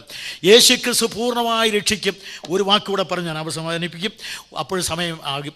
അതുകൊണ്ട് പൂർണ്ണമായി രക്ഷിക്കുക എന്ന് പറഞ്ഞാൽ, ഇന്നലെ ഞാൻ ഒടുവിലായി പറഞ്ഞതിൽ ഈ ശരീരവും മടക്കി തരാമെന്നാണ് പറഞ്ഞത്. ദൈവം മനുഷ്യനെ സൃഷ്ടിച്ചു, മണ്ണും വിണ്ണും ചേർത്ത്. ഉടനെ പിശാച് പറഞ്ഞു, നീ രണ്ടും കൂടെ ചേർത്തല്ലോ, ഞാൻ മുറിച്ച് മാറ്റാം. മരണം വന്നു. അങ്ങനെ മരണം വന്ന് മനുഷ്യനെ മരണത്തിന് വിധേയമാക്കി. യേശു ക്രിസ്തു വന്നു, നീ മുറിച്ച് മാറ്റിയാൽ ഞാൻ കൊട്ടിച്ച് ചേർക്കുമെന്ന് പറഞ്ഞു. അങ്ങനെ മരിച്ചപ്പോൾ ഈ ശരീരം മടക്കി തരാമെന്ന് പറഞ്ഞു. ഈ ശരീരം മടക്കി തരാമെന്നാണ് കർത്താവായ യേശു ക്രിസ്തു പറഞ്ഞിരിക്കുന്നത്. അതാണ് ക്രൈസ്തവ മാർഗത്തിൻ്റെ പ്രത്യാശ. ഇന്നലെ ഞാൻ സൂചിപ്പിച്ചതാണ് ക്രിസ്തു നൽകുന്ന അതിമഹത്തായ പ്രത്യാശ. പൂർണ്ണമായി രക്ഷിച്ച് എന്ന് പറയാം, യാതൊരു ഭയവുമില്ലാത്ത ഭദ്രമായ രക്ഷ കർത്താവായ യേശു ക്രിസ്തു നൽകുന്നു. ഈ കർത്താവായ യേശു എബ്രായ ലേഖനത്തിൽ പറയും, പൂർണ്ണമായി രക്ഷിക്കുവാൻ കഴിയുന്നവൻ. ഇങ്ങനെയുള്ള രക്ഷിതാവാണ് കർത്താവായ യേശു ക്രിസ്തു. ഇവൻ പൂർണ്ണമായി രക്ഷിക്കും, ഒടുവിലായി അവൻ സ്വർഗ്ഗത്തിൽ ചേർക്കും. നമ്മുടെ കർത്താവ് പറഞ്ഞു, ഞാൻ തന്നെ വഴിയും സത്യവും ജീവനുമാകുന്നു, ഞാൻ മുഖാന്തരമല്ലാതെ ആരും പിതാവിൻ്റെ അടുക്കലെത്തുകയില്ല. ഒന്നുകിൽ ഇവൻ ലോകം കണ്ട ഏറ്റവും വലിയ കള്ളനും അഹങ്കാരിയുമാണ്, ഇല്ല എന്ന് വന്നാൽ ഇവൻ ദൈവം തന്നെയാണ്. രണ്ടിനും മധ്യേ ഒത്തുതീർപ്പില്ല. അതുകൊണ്ട് പ്രിയ സഹോദരന്മാരെ, സ്വർഗം വിട്ട് ഭൂമിയിലേക്ക് വന്നപ്പോൾ അവൻ അനന്തതയിൽ നിന്ന് അവനിലേക്ക് ഒരു വഴി വെട്ടി തുറക്കുകയുണ്ടായി. വഴി രണ്ട് കൂട്ടിയിണക്കുന്ന മാധ്യമം. യേശു ക്രിസ്തു സ്വർഗത്തിലേക്ക് ഒരു വഴി ഉണ്ടാക്കി. ഈ വഴി തൻ്റെ ദേഹമെന്ന തിരശീല ചിന്തി നമുക്ക് വേണ്ടി തുറന്നു തന്നു. ഈ വഴിയിലൂടെ ആയിരങ്ങൾ ആയിരങ്ങൾ ആയിരങ്ങൾ ആയിരങ്ങൾ യാതൊരു വ്യത്യാസമില്ല, ഭാഷ, ജാതി, മതം ഒന്നുമില്ലാതെ 100 ദിവസം പ്രതി ഈ വഴിയിലേക്ക് പ്രവേശിച്ച് അനന്തതയിലേക്ക് സഞ്ചരിച്ചു കൊണ്ടിരിക്കുകയാണ്. ഈ ഭാഗ്യപങ്കാളിത്വം കൈവരിക്കുവാൻ ഒരേ ഒരു ദൈവം, ഒരേ ഒരു ദൈവം, ഒരേ സ്വർഗം, ഒരേ രക്ഷിതാവ്, ഒരേ ആകാശം, ഒരേ ഭൂമി, ഒരേ സൂര്യൻ, ഒരേ ജനത, ഒരേ ഒരു ജനതയ്ക്ക് ഒരേ ഒരു രക്ഷിതാവ്. അതാണ് കർത്താവായ യേശു ക്രിസ്തു. ഇവനെ നിങ്ങളുടെ രക്ഷിതാവും കർത്താവുമായി സ്വീകരിക്കണം. ഇതുവരെയും ഈ കർത്താവായ യേശു ക്രിസ്തുവിനെ രക്ഷിതാവും കർത്താവുമായി സ്വീകരിക്കാത്ത ആരെങ്കിലും ഞങ്ങളെ കേൾക്കുന്നെങ്കിൽ ഈ രാത്രിയിൽ നിങ്ങളുടെ സംശയങ്ങൾക്ക് ഒരളവിലൊക്കെ ഞാൻ മറുപടി പറഞ്ഞിട്ടുണ്ട്. പ്രിയ സഹോദരി സഹോദരന്മാരെ, നിങ്ങൾ ആരെങ്കിലും കർത്താവിനെ സ്വീകരിക്കാതിരിക്കുന്നെങ്കിൽ ഇന്ന് രാത്രി നിങ്ങളുടെ ജീവിതത്തിലെ അസുലഭ സന്ദർഭമായി തീരട്ടെ. ഈ കർത്താവായ യേശു ക്രിസ്തുവിനെ നിങ്ങളുടെ ഹൃദയത്തിൽ രക്ഷിതാവും കർത്താവുമായി സ്വീകരിക്കണം. നമ്മുടെ ശരീരമാകുന്ന ഈ ക്ഷേത്രത്തിൻ്റെ ഹൃദയമാകുന്ന ശ്രീകോവിലിൽ യേശു ക്രിസ്തു എന്ന ദൈവപ്രതിമയെ പ്രതിഷ്ഠിച്ച് നിങ്ങൾ ധന്യരായി തീരണം. അതിന് ഇപ്പോൾ ഒരു സമർപ്പണം ചെയ്യാം. ഈ കർത്താവായ യേശു ക്രിസ്തുവിനെ ഞാൻ എൻ്റെ രക്ഷിതാവും കർത്താവുമായി സ്വീകരിക്കുന്നു എന്ന് ഏറ്റുപറയണം. ഇവനല്ലാതെ വരെ രക്ഷിതാവില്ല. പത്രോസ് അതുകൊണ്ടാണ് പറയുന്നത്, മറ്റൊരുത്തനിലും രക്ഷയില്ല. നാം രക്ഷിക്കപ്പെടുവാൻ ആകാശത്തിൻ്റെ കീഴിൽ അവനിയുടെ മുകളിൽ, വാക്കിൻ്റേതാണ് അദ്ദേഹത്തിൻ്റെ വാക്ക്, ഞാനിപ്പം മാറ്റിയിട്ടുണ്ട്, അവനിയുടെ മുകളിൽ അന്യമായൊരു നാമമില്ല.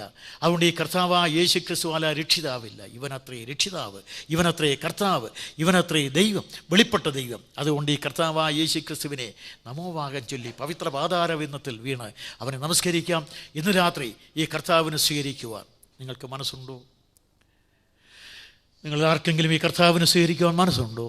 നിങ്ങളുടെ ഹൃദയത്തിലൊരു തീരുമാനം ചെയ്യണം. കർത്താവേ, ഞാൻ ഇന്ന് എനിക്ക് വേണ്ടി സ്വർഗം വെടിഞ്ഞ്, ദൈവരൂപം വെടിഞ്ഞ്, ദൈവത്തോട് സമത്വം വെടിഞ്ഞ്, മാലാഖമാരുടെ ആരാധന വെടിഞ്ഞ്, മണ്ണിൽ അവതരിച്ച് മറിയത്തിൻ്റെ മകനായി വന്ന് പാപലേശമൊന്നും ഇല്ലാതെ ഈ മണ്ണിൽ ജീവിച്ച് എൻ്റെ പാപങ്ങളെ ചുമന്ന് ക്രൂശിൽ മരിച്ച് അടക്കപ്പെട്ട് ഉയർത്തെഴുന്നേറ്റ് പൂർണ്ണമായി രക്ഷിക്കുവാൻ മുറിഞ്ഞ കൈപ്പാട് ഉയർത്തി നിൽക്കുന്ന അല്ലയോ നസ്രായനായ യേശുവേ, അങ്ങയെ ഞാൻ എൻ്റെ രക്ഷിതാവും കർത്താവുമായി സ്വീകരിച്ചുകൊണ്ട് എൻ്റെ ജീവിതം അങ്ങയുടെ പാതാരവിന്ദത്തിൽ സമർപ്പിക്കുന്നു എന്ന് ഒരു സമർപ്പണവാക്യം പറഞ്ഞാൽ ആ മാത്രയിൽ നിങ്ങൾ രക്ഷിക്കപ്പെടും. ഞാനിത് മറ്റാരോടും ഒന്നും പറയാതെ ഒരു ഏകാന്തതയുടെ വേദിയിൽ വെച്ചാണ് പറഞ്ഞത്.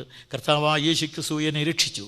ഈ 43 വർഷം കൊണ്ട് അവൻ പൂർണ്ണമായി രക്ഷിക്കുമെന്നുള്ളത് അനേക പാഠങ്ങളിലൂടെ മനസ്സിലാക്കി. നിങ്ങൾ വിചാരിക്കുന്നത് ക്രിസ്ത്യാനിയായി വന്നാൽ ഉടനെ പൂമാലയിട്ട് പൂഴ്മാലയിട്ട് ഇങ്ങോട്ട് സ്വീകരിക്കുമെന്ന്.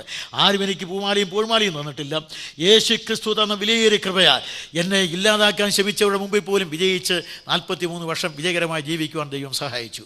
ഒരിക്കലും എനിക്ക് പിന്മാറ്റം എന്ന് പറയുന്നത് ഉണ്ടായിട്ടേ ഇല്ല. ഓരോ അടി മുന്നോട്ട് പോയതല്ലാതെ പിന്മാറ്റം തിരുവട്ടാർ കൃഷ്ണൻകുട്ടിക്ക് സംഭവിച്ചിട്ടില്ല.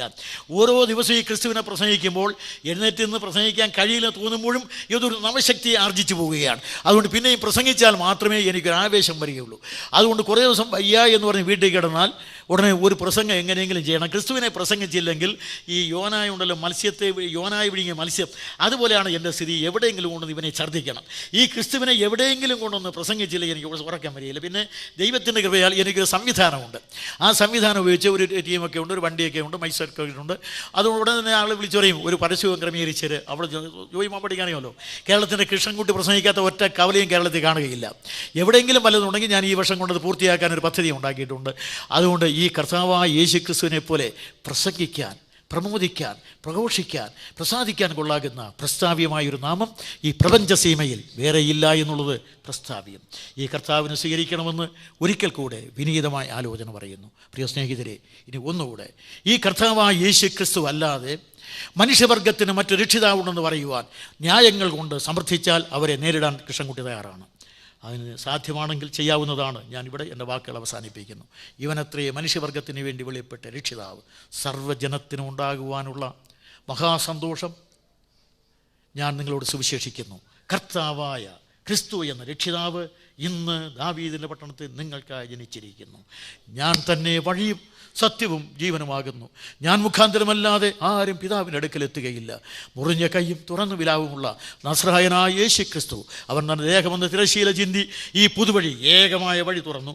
ഏക ദൈവം, ഏക സ്വർഗം, ഏക ജനത, ഏക രക്ഷിതാവ്, ഏകമായ വഴി സ്വർഗത്തിലേക്ക് ഈ അനുഗ്രഹീതമായ ജീവൻ്റെ പന്ഥാവിൽ പ്രവേശിച്ച് ജീവൻ്റെ ലോകത്തിൽ ജീവൻ പ്രാപിച്ച് ജീവിക്കുവാൻ ജീവനുള്ള ദൈവം നിങ്ങളെ ഏവരെയും ജീവനുള്ള രക്ഷിതാവായ യേശു ക്രിസ്തു മുഖാന്തരം സഹായിക്കട്ടെ എന്ന് ആവർത്തിച്ച് ആശംസിച്ച് എൻ്റെ വാക്കുകൾക്ക് അവസാനത്തെ കുത്തും.